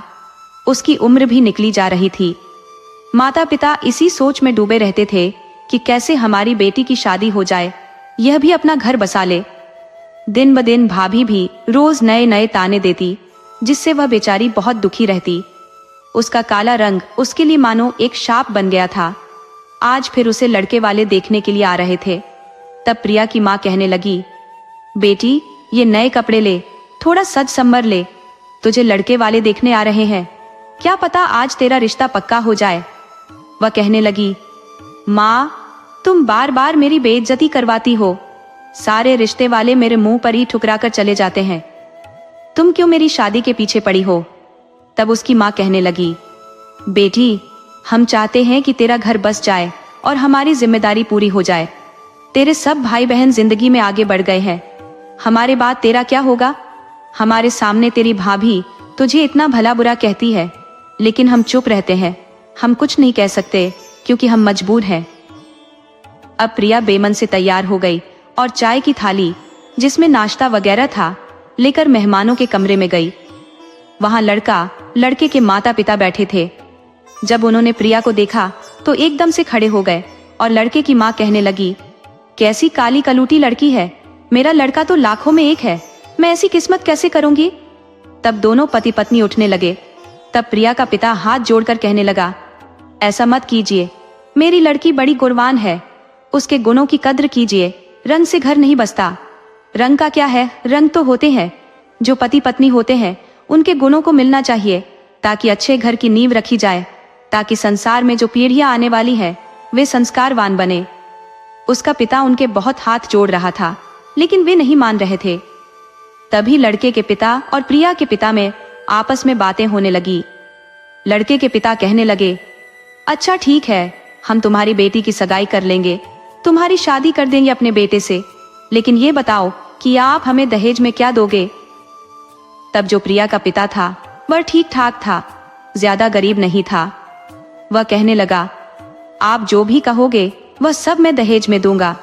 उसके लिए चाहे मुझे अपना घर बार बेचना पड़ जाए, लेकिन मैं अपनी बेटी की खुशी के लिए सब कुछ करूंगा। अब जो रिश्ता पक्का हो गया, लेकिन जो लड़का नितिन था वह कहने लगा, ये क्या कर रहे हो आप। वह अपने पिता पर गुस्सा होने लगा, दहेज के लिए क्यों मेरी जिंदगी खराब कर रहे हो। तभी लड़के की माँ कहने लगी, चुप बैठ जा, बड़ों के बीच में नहीं बोलते हैं। लड़का चुप हो गया। जब उनकी मांग पूरी होती दिखाई दी तो लड़के की माँ कहने लगी, प्रिया की माँ, शादी की तैयारियां शुरू कीजिए, हम तुम्हारी बेटी को अपने घर की बहू बनाकर ले जाएंगे। अब तय समय पर शादी हो गई। प्रिया बहू बनकर अपने घर विदा हो गई, और उधर जो आस पड़ोस की औरतें थीं, प्रिया को देखने के लिए जब प्रिया की मुंह दिखाई होने लगी तो सब प्रिया की सास से कहने लगी, अरे कहाँ तो तेरा बेटा नितिन है जो लाखों में एक है, और कहाँ तूने कैसी काली कलूटी बहू को देख लिया है। अरे यह तो उसके पैरों की धूल भी नहीं है, तो क्या देखकर अपने बेटे की शादी करके लाई है। यह देखकर प्रिया बहुत रोने लगी। वह सोचने लगी कि मेरा काला रंग मुझे कितना बेइज्जत करवाता है। लेकिन जो नितिन था वह प्रिया को बिल्कुल पसंद नहीं करता था, और उन औरतों की बात सुनकर तो वह और भी जल भुन गया। अब क्या करता। उसके गले जो बंध गई थी उसे प्रिया बिल्कुल पसंद नहीं थी, उसकी माँ को भी बिल्कुल पसंद नहीं थी। वह अभी उसको घूर घूर कर देख रही थी, कैसी काली कलूटी मेरे घर में आ गई है। तभी माँ ने अपने बेटे को समझाया कि बेटा कोई बात नहीं, तुम ज्यादा परेशान मत हो, इसका क्या है, इसके घर से हमें जो दान दहेज मिला था वह मिल गया, इसे घर की नौकरानी बनाकर रखेंगे और तुम अपनी पसंद से शादी कर लेना। अब जो लड़का नितिन था वह रात को जब सोया हुआ था तो प्रिया उसके पास गई। उसने प्रिया को धक्का मारा। प्रिया बेचारी रोते रोते उसकी सारी रात रोने में निकल गई। वह रो रही थी। नितिन उसे सुना रहा था कि ऐसी काली कलूटी लड़की मेरी जिंदगी में आ गई है, मेरी जिंदगी बर्बाद कर दी है, मुझसे कभी पति के रिश्ते की उम्मीद मत करना। वह तरह तरह के ताने उसको दे रहा था। बेचारी प्रिया चुपचाप सुन रही थी और उसने सारी रात रोते रोते गुजारी। अगली सुबह उसकी माँ ने फोन किया कि बेटी प्रिया कैसी है। उसने रोते हुए अपनी माँ को बताया कि नितिन तो मुझे बिल्कुल पसंद नहीं करता है, मुझे घर से निकलने तक को बोल रहा है। तब उसकी माँ कहने लगी, बेटी तुझे घर संभालना है, तू नई नई है, अभी तो एक ही दिन तो शादी को हुआ है, अपने व्यवहार से सबका मन जीत, थोड़े उतार चढ़ाव तो जिंदगी में आते रहते हैं। माँ ने समझाया तो उसने अपना फोन रख दिया। अब वह चाय बनाकर अपने पति के लिए लेकर गई और उसे उठाने लगी। तो यह देखते हुए कि वह उसे चाय के लिए उठाया तो वह उस पर गर्म हो गया, उस पर गुस्सा करने लगा। प्रिया कहने लगी, नितिन जी मैं तो आपके लिए चाय लेकर आई थी। लेकिन नितिन ने चाय उसके हाथ से ली और गर्मा गर्म चाय प्रिया के हाथ पर डाल दी, जिससे उसका हाथ जल गया। प्रिया रोने चीखने लगी क्योंकि जलन बहुत तेज हो रही थी। तब उसकी सास आई और उसने प्रिया में 2 थप्पड़ जमाते हुए कहा, तुझे क्या जरूरत पड़ी थी सुबह सुबह मेरे बेटे के सामने आने की। एक तो काली कलूटी, ऊपर से मेरे बेटे का पूरा दिन खराब कर दिया। अब बेचारी क्या करती, रोती सुबकती रही। अब ऐसे ही 3-4 दिन बीत गए। अब जो नितिन के दोस्त थे वे लोग नितिन से मिलने के लिए आए। नितिन से कहने लगे, यार तूने शादी भी कर ली और हम लोगों को बताया भी नहीं, हमें भाभी जी से कम मिलवा तो दीजिए। अब प्रिया ने सोचा कि वे उससे मिलने के लिए आए हैं, इसलिए वह अच्छे से तैयार होने लगी, क्योंकि उनसे मिलना था, नितिन के दोस्त है। यह सोचकर उनसे मिलने के लिए तैयार होने लगी। उधर नेठीन कहने लगा कि मेरी बीवी अपने मायके गई हुई है, वह घर पर नहीं है। तभी प्रिया बाहर निकल आई और कहने लगी कि ये भाई साहब, मैं ही नितिन जी की धर्मपत्नी हूँ। ये देखकर सारे के सारे दोस्त उसे देखकर आश्चर्यचकित होकर बोले, अरे नितिन, ये क्या कर लिया तूने? हमें इतनी शादी में क्यों नहीं बुलाया? तुझे क्या पूरे संसार में लड़कियों की कमी पड़ गई थी जो ये काली कलूटी तुझे शादी के लिए मिली है? ये देखकर नितिन को बहुत गुस्सा आया, क्योंकि दोस्तों के आगे उसकी बहुत बेइज्जती हो गई थी। दोस्त चले गए, लेकिन उसने प्रिया की अच्छे से पिटाई कर दी कि जब मैं अपने दोस्तों से कह रहा था कि मेरी पत्नी मायके गई है, तो मुझे बाहर निकलकर आने की क्या जरूरत थी? वो बेचारी रोती सुबकती रही। उसकी माँ का फोन आया कि बेटी ठीक है। बेटी ने अपना दुख नहीं बताया। उसके पिताजी आए। पिताजी बेटी की हालत देखकर कहने लगे, बेटी क्या बात है, तो खुश दिखाई नहीं दे रही? तब वह कहने लगी, पिताजी आपने ही तो समझाया है कि बेटी विदा होकर जब पिता के घर से ससुराल आती है तो वह ऐसे बेटी की अर्थी उठती है। मैं यहाँ से कहीं नहीं जाऊंगी, यहाँ इस घर से केवल मेरी अर्थी उठेगी। पिताजी आप घर चले जाइए। पिता उसका घर आ गया। अब जो प्रिया थी वह बेचारी घर के सारे काम करती और सास और अपने पति की मार खाती। एक दिन उसका पति शराब पीकर आया और शराब के नशे में वह दोनों पति पत्नी की तरह रहे, जिससे कि जो प्रिया थी वह गर्भवती हो गई। जब यह बात उसकी सास को पता चली तो वह अपनी बहू को कलंकित करने लगी। कहने लगी, पता नहीं किसका कलंक घर में लेकर आ गई है जो मेरे बेटे के माथे मड़ा है। मेरा बेटा तो तेरी शक्ल भी पसंद नहीं करता। जा और हमारे घर से निकल जा। प्रिया कहने लगी, माँ जी मेरे पेट में इस घर का चिराग पल रहा है, मैं इस घर से बिल्कुल नहीं जाऊंगी, इसके लिए चाहे मेरी जान ले लीजिए। जब ये बात नितिन को पता चली तो वह भी उस पर बहुत गुस्सा हुआ और उस पर 2 थप्पड़ जमा दिए। वह बेचारी रोती रोती रही, सब दुख सहन करती रही, लेकिन उसने साफ मना कर दिया कि चाहे तो मेरी चमड़ी उधेड़ो, चाहे मुझे जान से मार दो, लेकिन मैं यह घर छोड़कर नहीं जाऊंगी। तब नितिन की माँ ने नितिन को समझाया, कोई बात नहीं बेटा, ये घर की नौकरानी बनकर पड़ी रहेगी, हमारा भी काम होता रहेगा, हम तेरी दूसरी शादी कर देंगे। अब नितिन के लिए एक लड़की का रिश्ता आया जो अपने बाप की बहुत ही बिगड़ी हुई औलाद थी। वह लड़की बहुत सुंदर भी थी। उसका नाम मालिनी था। मालिनी का रिश्ता तय हो गया तो नितिन के माता पिता कहने लगे कि हमें मालिनी पसंद है और नितिन को भी मालिनी बहुत पसंद आई, लेकिन हम शादी नहीं करेंगे, हम कोर्ट मैरिज करेंगे, रजिस्टर्ड शादी हो जाएगी। तो लड़की का जो पिता था वह मान गया, क्योंकि उसके पास बहुत धन दौलत थी। जो उन्होंने दहेज मांगा उसने दे दिया और मालिनी से उसकी शादी करा दी। उधर बेचारी प्रिया घर की नौकरानी बन गई। जब मालिनी घर में आई, सास बड़ी खुश थी। वह दान दहेज लेकर आई थी और उन्होंने प्रिया से कहा कि तुझे उसको कभी यह नहीं बताना है कि उसकी मतलब पहली पत्नी है।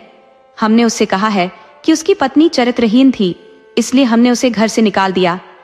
प्रिया कहने लगी, ठीक है माँ जी, मैं कभी उसको नहीं बताऊंगी, लेकिन यह घर तो मैं नहीं छोड़कर जाऊंगी। अब प्रिया ने जो है, प्रिया का जो सामान था अपने नौकर वाले कमरे में रख दिया और घर में मालिनी आ गई। मालिनी बहुत मॉडर्न थी। जब घर में बहू की रस्में चलने लगी शादी की, तो उसने साफ मना कर दिया कि मैं नहीं आऊंगी, रस्में करनी है तो मेरे पिता के पैसों से कर लीजिए। ये कैसे? लेकिन पैसों ने उनका मुंह बंद कर दिया था। वे दहेज के लोभी थे, उन्हें तो भरपूर मिल गया था। अब मालिनी अपने घर में मनमानी करने लगी। देर रात तक पार्टियों में जाती, शराब और नशे में रहती। यह देखकर नितिन को बिल्कुल अच्छा नहीं लगता था। वह कहने लगा, तुम मेरी पत्नी की तरह रहो। इस पर वह कहने लगी कि तुमने मुझे खरीद लिया है, मेरे पिता ने तुम्हें खरीदा है। दामाद तुम्हारा पैसों से भर गया तो मेरी पर पाबंदी लगाने वाले होते हो। और यह कहकर मालिनी थी, वह रोज पार्टियों में जाती, कभी सास की नहीं सुनती, कभी पति की नहीं सुनती, किसी की नहीं सुनती थी। उधर बेचारी प्रिया पिछले दिनों नौकरानी की तरह सारा काम करती और अपने पेट में उस घर के वारिस को पाल रही थी। वह सारे काम करती, उसमें भी बहुत खुश थी, लेकिन मालिनी को पति के साथ देखकर उसे बिल्कुल अच्छा नहीं लगता था। एक दिन वह मालिनी को कॉफी दे रही थी कि मालिनी ने उसे डांट दिया और कहने लगी, मैडम बोला करो और नौकरानी होकर मेरा नाम लेती हो, उसे सिर पर चढ़ा दिया है। तब से वह उसको मैडम कहने लगी। अब जो ऐसे ही दिन बीत रहे थे, सास कहने लगी, बहू आज तक तुमने शादी के बाद घर में कुछ नहीं बनाया, कम से कम आज कुछ मीठा बनाकर ये रस्म तो पूरी कर दो, काफी दिन बीत गए हैं। तब मालिनी कहने लगी, माँ जी जो पैसे मिले हैं ना उनसे ही बनाकर खा लीजिए, घर में नौकरानी है, अगर आप कहती तो मैं अपने मायके से एक नौकरानी और लेकर आ जाती, वह तुम्हारा खाना बनाती। मैं तो तुम्हें खाना बनाने वाली लग रही हूँ? मेरे पिता ने तुम्हारा मुंह बंद कर दिया है, पैसे चाहिए, मुझसे खाना बनवाना है। इस बीच सास देखती रह गई और उसे एक दिन सास को बहुत तेज बुखार हुआ, उल्टी हो रही थी, चक्कर आ रहे थे। तभी प्रिया ने देखा कि मेरी सास की तबीयत खराब है। वह काम धंधा छोड़कर अपनी सास के पास पहुंची और सास के लिए दवाई लेकर आई। सास को यह देखकर बड़ी ग्लानि हो रही थी कि कहाँ मेरी बहू कितनी सेवा भाव करने वाली, सारा घर संभाल रखा है, फिर भी हम उसके साथ नौकरों जैसा व्यवहार करते हैं। लेकिन पैसे का लालच सास के मन में आता, लेकिन कभी जबान पर नहीं आने देती थी और उसने दवाई दिलाई। जब मालिनी आई तो कहने लगी, फटाफट मेरे लिए एक गिलास नींबू पानी लेकर आ। तब प्रिया कहने लगी कि पहले मैं माँ जी बीमार है, उनको देखूंगी। इस पर वह कहने लगी, मुझे जबान चलाती है ये। तभी नितिन आ गया और नितिन कहने लगा, मालिनी ये कौन सी बदतमीजी है, मेरी माँ की तबीयत खराब है और तुम्हें अपनी पड़ी हुई है। वह कहने लगी, तुम तो चुप ही रहो, तुम्हें जो चाहिए तुम्हें मिल गया ना, मुझे जो करना है मुझे करने दीजिए। नितिन चुप हो गया, लेकिन वह मालिनी से बिल्कुल खुश नहीं था। वह कहीं न कहीं अब प्रिया को तलाशने लगा। उसे प्रिया की अच्छाइयां नजर आने लगी, सास को भी प्रिया की अच्छाइयां नजर आ रही थी। तभी प्रिया ने जो अपने पति के साथ अपने सास ससुर को रहने के लिए कहते, लेकिन वह हिम्मत नहीं कर पा रहे थे कि मालिनी के होते हुए प्रिया को कैसे रख सकते हैं। अब आगे पीछे जब भी टाइम मिलता, समय मिलता, मौका मिलता, तभी नितिन प्रिया से बातें करने की कोशिश करता, प्रिया उसी से खुश हो जाती। एक दिन प्रिया के साथ नितिन को बात करते हुए मालिनी ने देख लिया। मालिनी ने तुरंत पुलिस को बुला दिया और कहा कि इन्हें गिरफ्तार कर लीजिए, ये एक पत्नी के होते हुए दूसरे रिश्ते दिल रखते हैं। पुलिस आ गई, लड़की का पिता आ गया, उसने कहा कि मैंने इनको मांगा था, ये दिया, फिर भी ये लोग सही नहीं है। वह कहने लगा, नितिन कहने लगा, मालिनी मैंने तुमसे शादी करके अपने जीवन की सबसे बड़ी भूल की है। मेरी पत्नी तो यह प्रिया है जो एक रंग के कारण मैंने इसे इतना दुत्कारा, पीजा, घर निकालने की कोशिश की, अपने अंश को अपना अंश नहीं कहा, फिर भी यह मेरे घर को संभालने में लगी हुई है, मेरे घर से बाहर नहीं गई। मैं तो पति होकर तुझे इतना प्यार कर रहा था और ससुर ने भी तुझे हाथों पर रखा, कोई रोक टोक नहीं थी मालिनी, लेकिन तूने तो हमें जूते की ठोकर पर रखा। मालिनी कहने लगी, तो वह इसी लायक तुम तो दहेज के लोभी हो, तुमने पहली बहू की कद्र नहीं की और मुझसे शादी कर ली, इसके खिलाफ केस बनता है, इन्हें गिरफ्तार कीजिए। पुलिस आगे, उसका पिता कहने लगा, इसको गिरफ्तार कर लीजिए, इन्होंने मेरी बेटी के साथ धोखा किया है।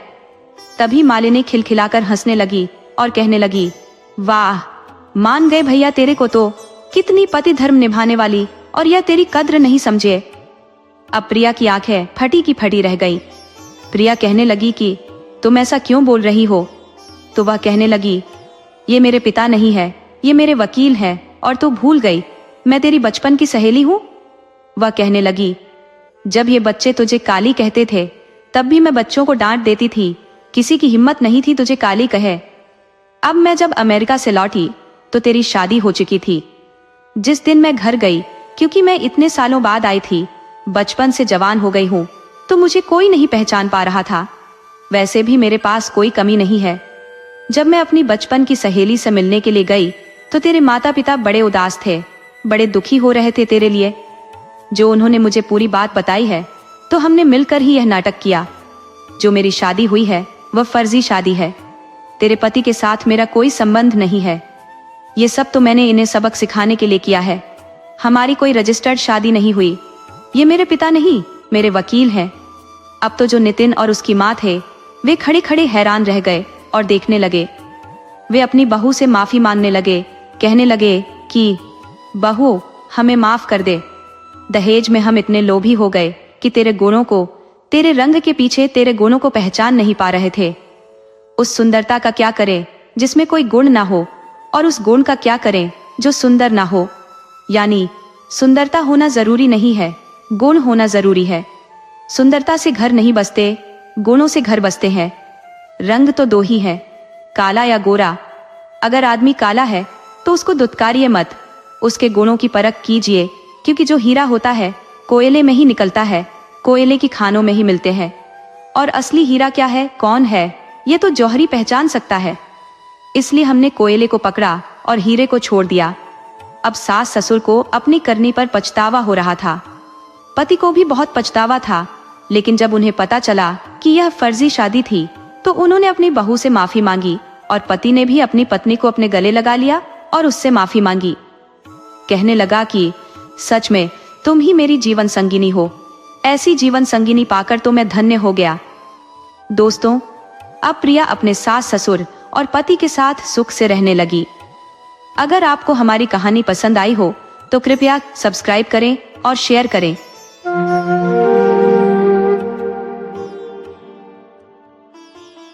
एक नगर में एक राजा और रानी रहते थे।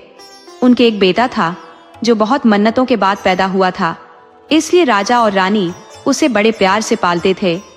रानी बड़ी धार्मिक महिला थी। समय बीता और राजकुमार बड़ा हो गया तो राजा और रानी को उसकी शादी की चिंता सताने लगी। उन्होंने धूमधाम से राजकुमार का विवाह कर दिया और उनका समय आनंद से कटने लगा। पर कहते हैं ना, जो इस संसार में आया है उसे एक दिन जाना ही है। कुछ समय बाद राजा बीमार रहने लगे और परलोक सिधार गए। उनके कुछ ही दिनों बाद रानी भी चल बसी। अब राजकुमार अकेला ही राजा बन गया। इसके बाद रानी ने एक सुंदर बेटी को जन्म दिया। लड़की बेहद खूबसूरत थी, पर कहते हैं ना, जीवन और मरण तो भगवान के हाथ में है, इस पर किसी का जोर नहीं चलता। बच्चे को जन्म देते ही रानी भी स्वर्ग सिधार गई। अब राजा बेचारा अकेला रह गया। उसने लड़की की देखभाल करना शुरू किया। 2-4 दिन तो बीत गए, पर वह राजकाज संभाले या लड़की की देखभाल करे। तब राजा के मंत्रीगणों ने राजा को समझाया कि महाराज, आप दूसरा विवाह कर लें, जिससे आपकी बेटी भी पल जाएगी। आपकी बेटी तो वैसे ही इतनी अभागी है। बेचारी के जन्म लेते ही उसकी माँ स्वर्ग सिधार गई, इसलिए उस बेचारी का नाम उन्होंने दयावती रख दिया। अब राजा ने उनकी सलाह मानी और राजा को सबकी सलाह अच्छी लगी। रिश्तेदारों, घर परिवार सबने राजा को दूसरी शादी करने की ही सलाह दी। अब राजा ने दूसरी शादी कर ली और दूसरी रानी घर में आ गई। दूसरी रानी के घर आने से उसे पहली वाली जो दयावती थी वह बिल्कुल पसंद नहीं थी। वह उससे बहुत चिढ़ती थी। जब दयावती बहुत छोटी थी, उसे भूख लगती तो वह रोती रहती, पर उस पर कोई ध्यान नहीं देती थी। जब राजा आता तो उसके सामने वह दयावती को बहुत प्यार दिखाती, ताकि राजा समझे कि वह मेरी बेटी की परवरिश ठीक से कर रही है। जब दयावती 1 साल की हुई तो उसके बाद उस घर में एक और बेटी का जन्म हुआ। उसके आने से पूरे नगर में मिठाई बटी, नाच गाना हुआ और उस लड़की का नाम सुखवती रख दिया, क्योंकि सबने कहा कि उसके आने से घर में खुशी का माहौल हो गया। तो अब राजा की 2 बेटियां हो गई। दोनों में 1 साल का अंतर था। धीरे धीरे लड़कियां थोड़ी बड़ी हो गई। जो रानी थी वह अपनी बेटी को बहुत प्यार करती थी। जो दयावती बहुत होनहार थी, पूजा पाठ करती थी। जहां भी होता पूजा पाठ में चली जाती, जिससे उसे बहुत मार पड़ती और उसे ताने सुनने पड़ते थे, लेकिन वह उठकर पूजा करती। रानी को इस बात से बहुत जलन होती थी कि यह तो बहुत पूजा पाठ करती है, क्योंकि दयावती जो थी वह अपनी बेटी से ज्यादा सुंदर थी। उस चीज से भी रानी को बहुत जलन होती थी।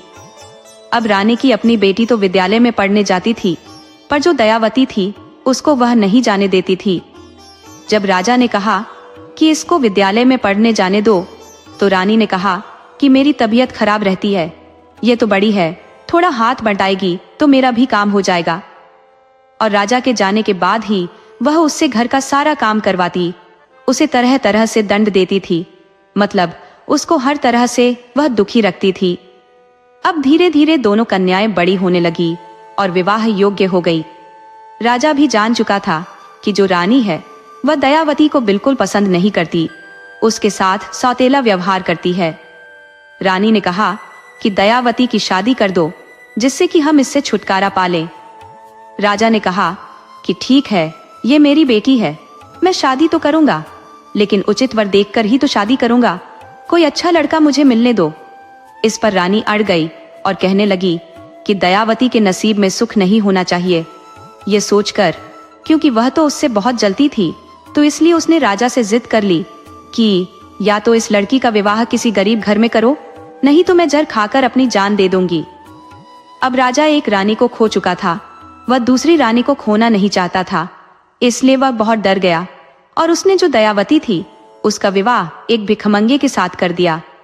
और उसके साथ विदा होकर दयावती अपने ससुराल आ गई। और जो उसकी अपनी बेटी सुखवती थी वह भी विवाह योग्य थी।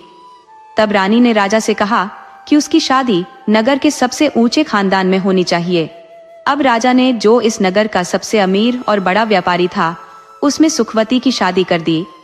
दोनों बहनें एक ही नगर में रहती थी, एक नगर के सबसे अमीर खानदान में और एक बेचारी भिखमंगे के घर में, जिसके घर में 2 वक्त का खाना भी नहीं था। जो सुखवती का घर वाला तो जो व्यापारी था उसके घर में तो हर तरह की मौज थी, और जो दयावती का पति भिखारी था और वह हाथ पैर से भी लाचार था, ऊपर से शराब पीता था, जिसकी वजह से वह बीमार रहता था। अब देखते ही देखते दयावती के दुखों के दिन शुरू हो गए। लोग उसे दुखवती के नाम से पुकारने लगे कि बेचारी ने जन्म लिया है, तब से ही दुख देख रही है।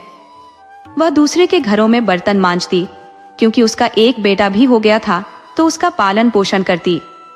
उसका पति जो चल बसा था, अब बेचारी घर में 2 ही माँ बेटे रह गए।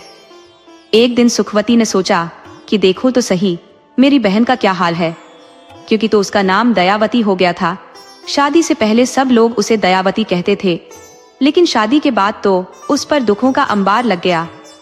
अब वह उसके घर आई और कहने लगी, तूने सोचा क्यों ना अपने घर का काम करे, एक नौकरानी मिल जाएगी। वह कहने लगी, तेरी हालत देखी नहीं जाती, इसीलिए मैं तेरे घर पर एक काम करती हूँ। तू मेरे घर काम करने के बदले में मुझे खाना दूंगी, जो तू और तेरा बेटा खा लेना। इस पर वह कहने लगी, वह बहुत भोली भाली थी, बहन के घर में झाड़ू पोछा करके जो मैं कुछ लाती हूँ उसे हम दोनों माँ बेटे खा लेते हैं, उसी से हमारा गुजारा चल रहा है। अब ऐसी बात है तो मैं अपनी बहन के घर भी काम कर दिया करूंगी, तू है तो मेरी बहन। अब दुखवती अगले दिन से सुखवती के घर जाने लगी। अब उसके घर सारा काम करती थी, लेकिन जो सुखवती थी वह सारा जो रात का बासी भोजन होता उसे दुखवती को दे देती थी। लेकिन दुखवती बेचारी कुछ नहीं बोलती और चुपचाप लेकर आ जाती और अपने बच्चे को खिला देती थी। ऐसे ही दिन बीत रहे थे और दिवाली का त्योहार आ गया। दिवाली का त्योहार आ गया तो जो छोटा बच्चा था उसने देखा आस पड़ोस में पकवान बन रहे हैं, तो उसकी इच्छा भी पकवान खाने की हुई। तो वह अपनी माँ से कहने लगा, माँ मुझे भी पकवान खाने हैं, दिवाली आ गई है, आज मैं बासी खाना नहीं खाऊंगा। तो उसकी माँ कहने लगी, बेटा मैं कहाँ से तेरे लिए बनाऊं, हम तो बेचारे किस्मत के मारे हैं, जैसे भगवान की इच्छा होगी बेटा कभी पकवान खाने लायक बनाऊंगा तो तुझे मैं जरूर पकवान बनाकर खिलाऊंगा। उस पर बेटा माँ से कहने लगा, माँ तुम मौसी के घर जाना और उनसे कहना कि या तो बने पकवान मेरे बेटे के लिए छोड़ दे, ताकि मैं घर जाकर अपने बेटे के लिए पकवान बना सकूं। उसकी बातों को सुनकर वह अपनी बहन के घर गई। घर जाकर काम कर दिया और कहने लगी, दीपावली का त्योहार है और मेरे बेटे ने इच्छा जताई कि तुम तो मुझे थोड़ा सूखा आटा या फिर कुछ बने पकवान दे दो। इतना ही कहना था कि जो सुखवती थी उसने तो झाड़ू उठाई और दुखवती की पिटाई करनी शुरू कर दी और उसे मारते मारते घर के बाहर तक ले आई। अब बेचारी दुखवती को बासी खाना भी नहीं मिला। वह रोटी गिड़गिड़ाती अपने घर आ गई और घर की टूटी झोपड़ी थी उसमें आकर बैठकर रोने लगी। अब रोने लगी उसका बेटा और कहने लगा, माँ नहीं दिए होंगे, लेकिन क्या कहती अपने बेटे को। गले से लगाकर जोर जोर से रोने लगी और उसने सारी बात अपने बेटे को बताई। उसका बेटा कहने लगा, नहीं माँ मुझे कोई नहीं खाना है, तुम आराम करो। और दोनों माँ बेटे, दिवाली का त्योहार था, दोनों भूखे पेट सो गए। अगले दिन उठी तो उसकी ममता तड़प रही थी कि बच्चा भूखा और मैं इतनी लाचार हूँ कि अपने बच्चे के लिए मैं कुछ नहीं कर सकती। तभी उसने ठान लिया कि आज से मैं बहन के घर काम करने नहीं जाऊंगी, आज से मैं जंगल में जाऊंगी।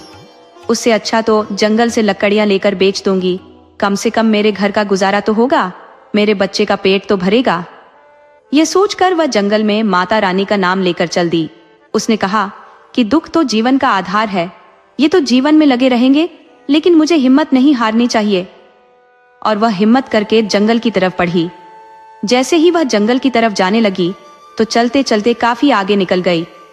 तभी उसने देखा कि एक गाय ब्याने वाली थी, उसको प्रसव पीड़ा हो रही थी।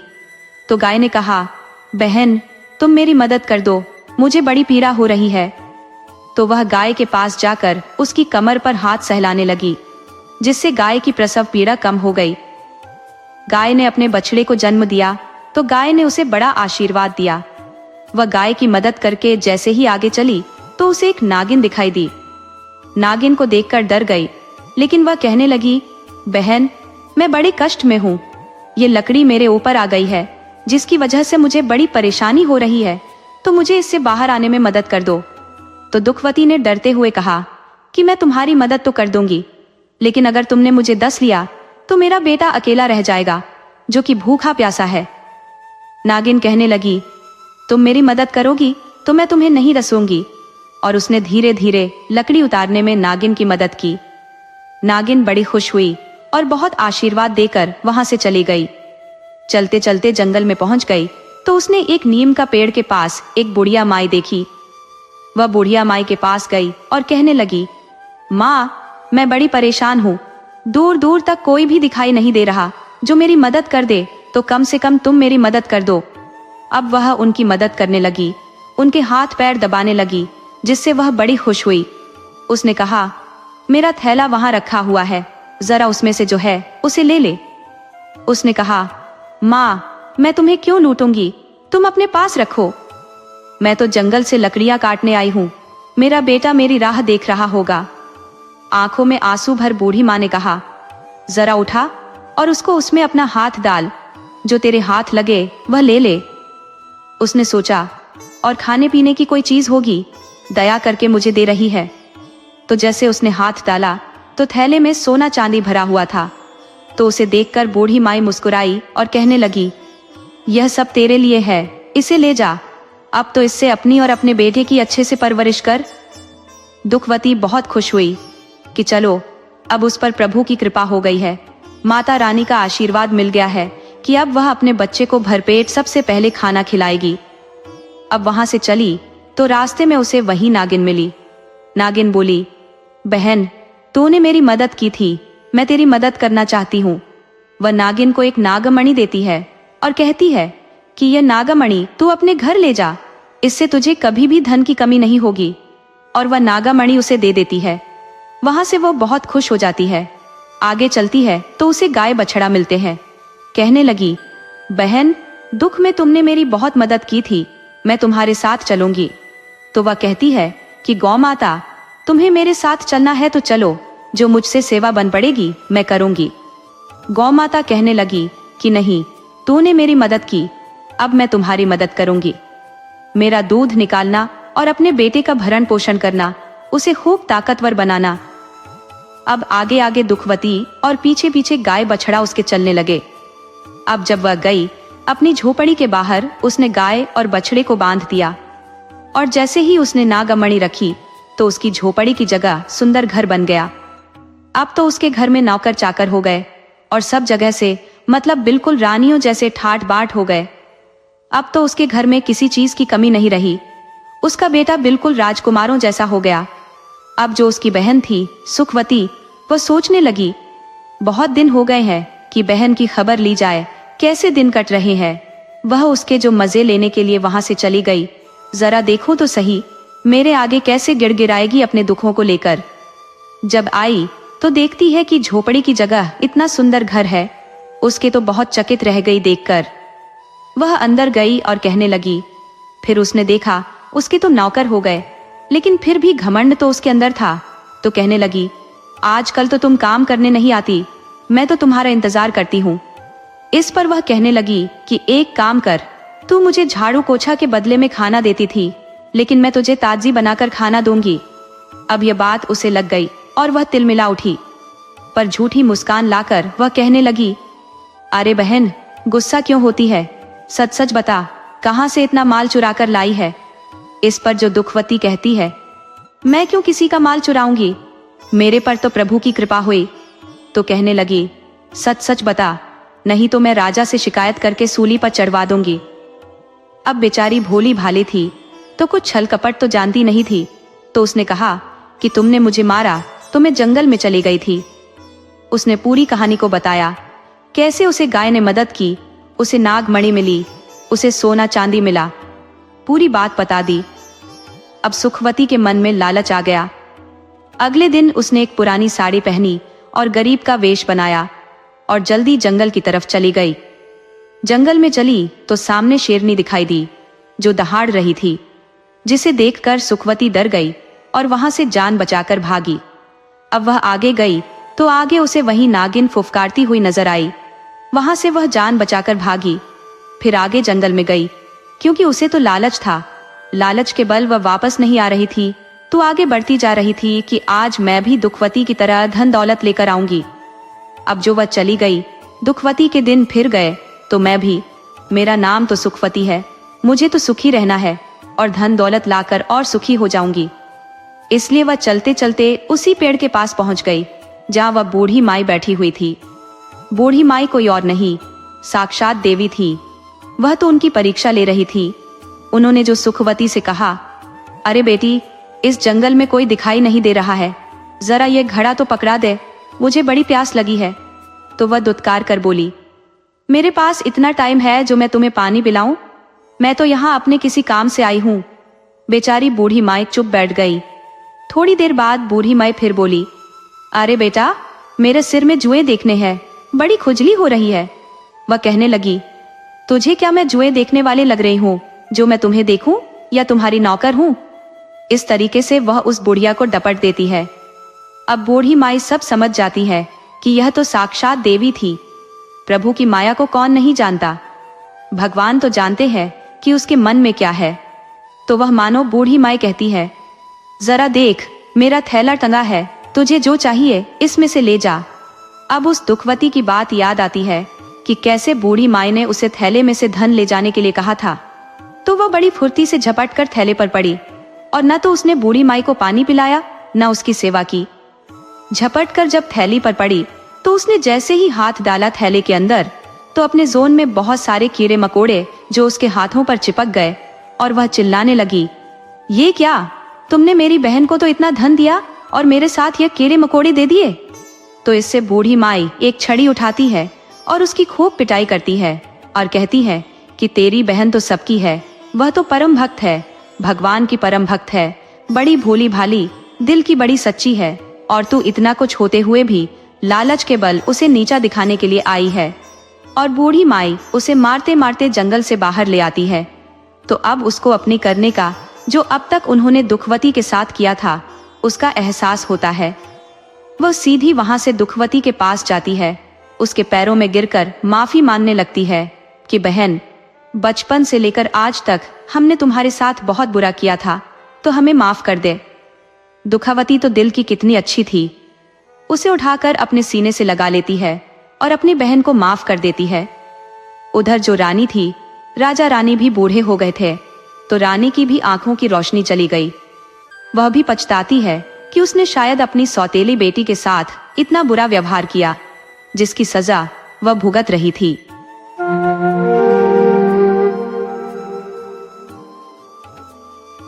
एक दुखियारी माँ की कथा। एक गांव क्षेत्र में एक दंपति अपनी एकल संतति के साथ निवास करता था।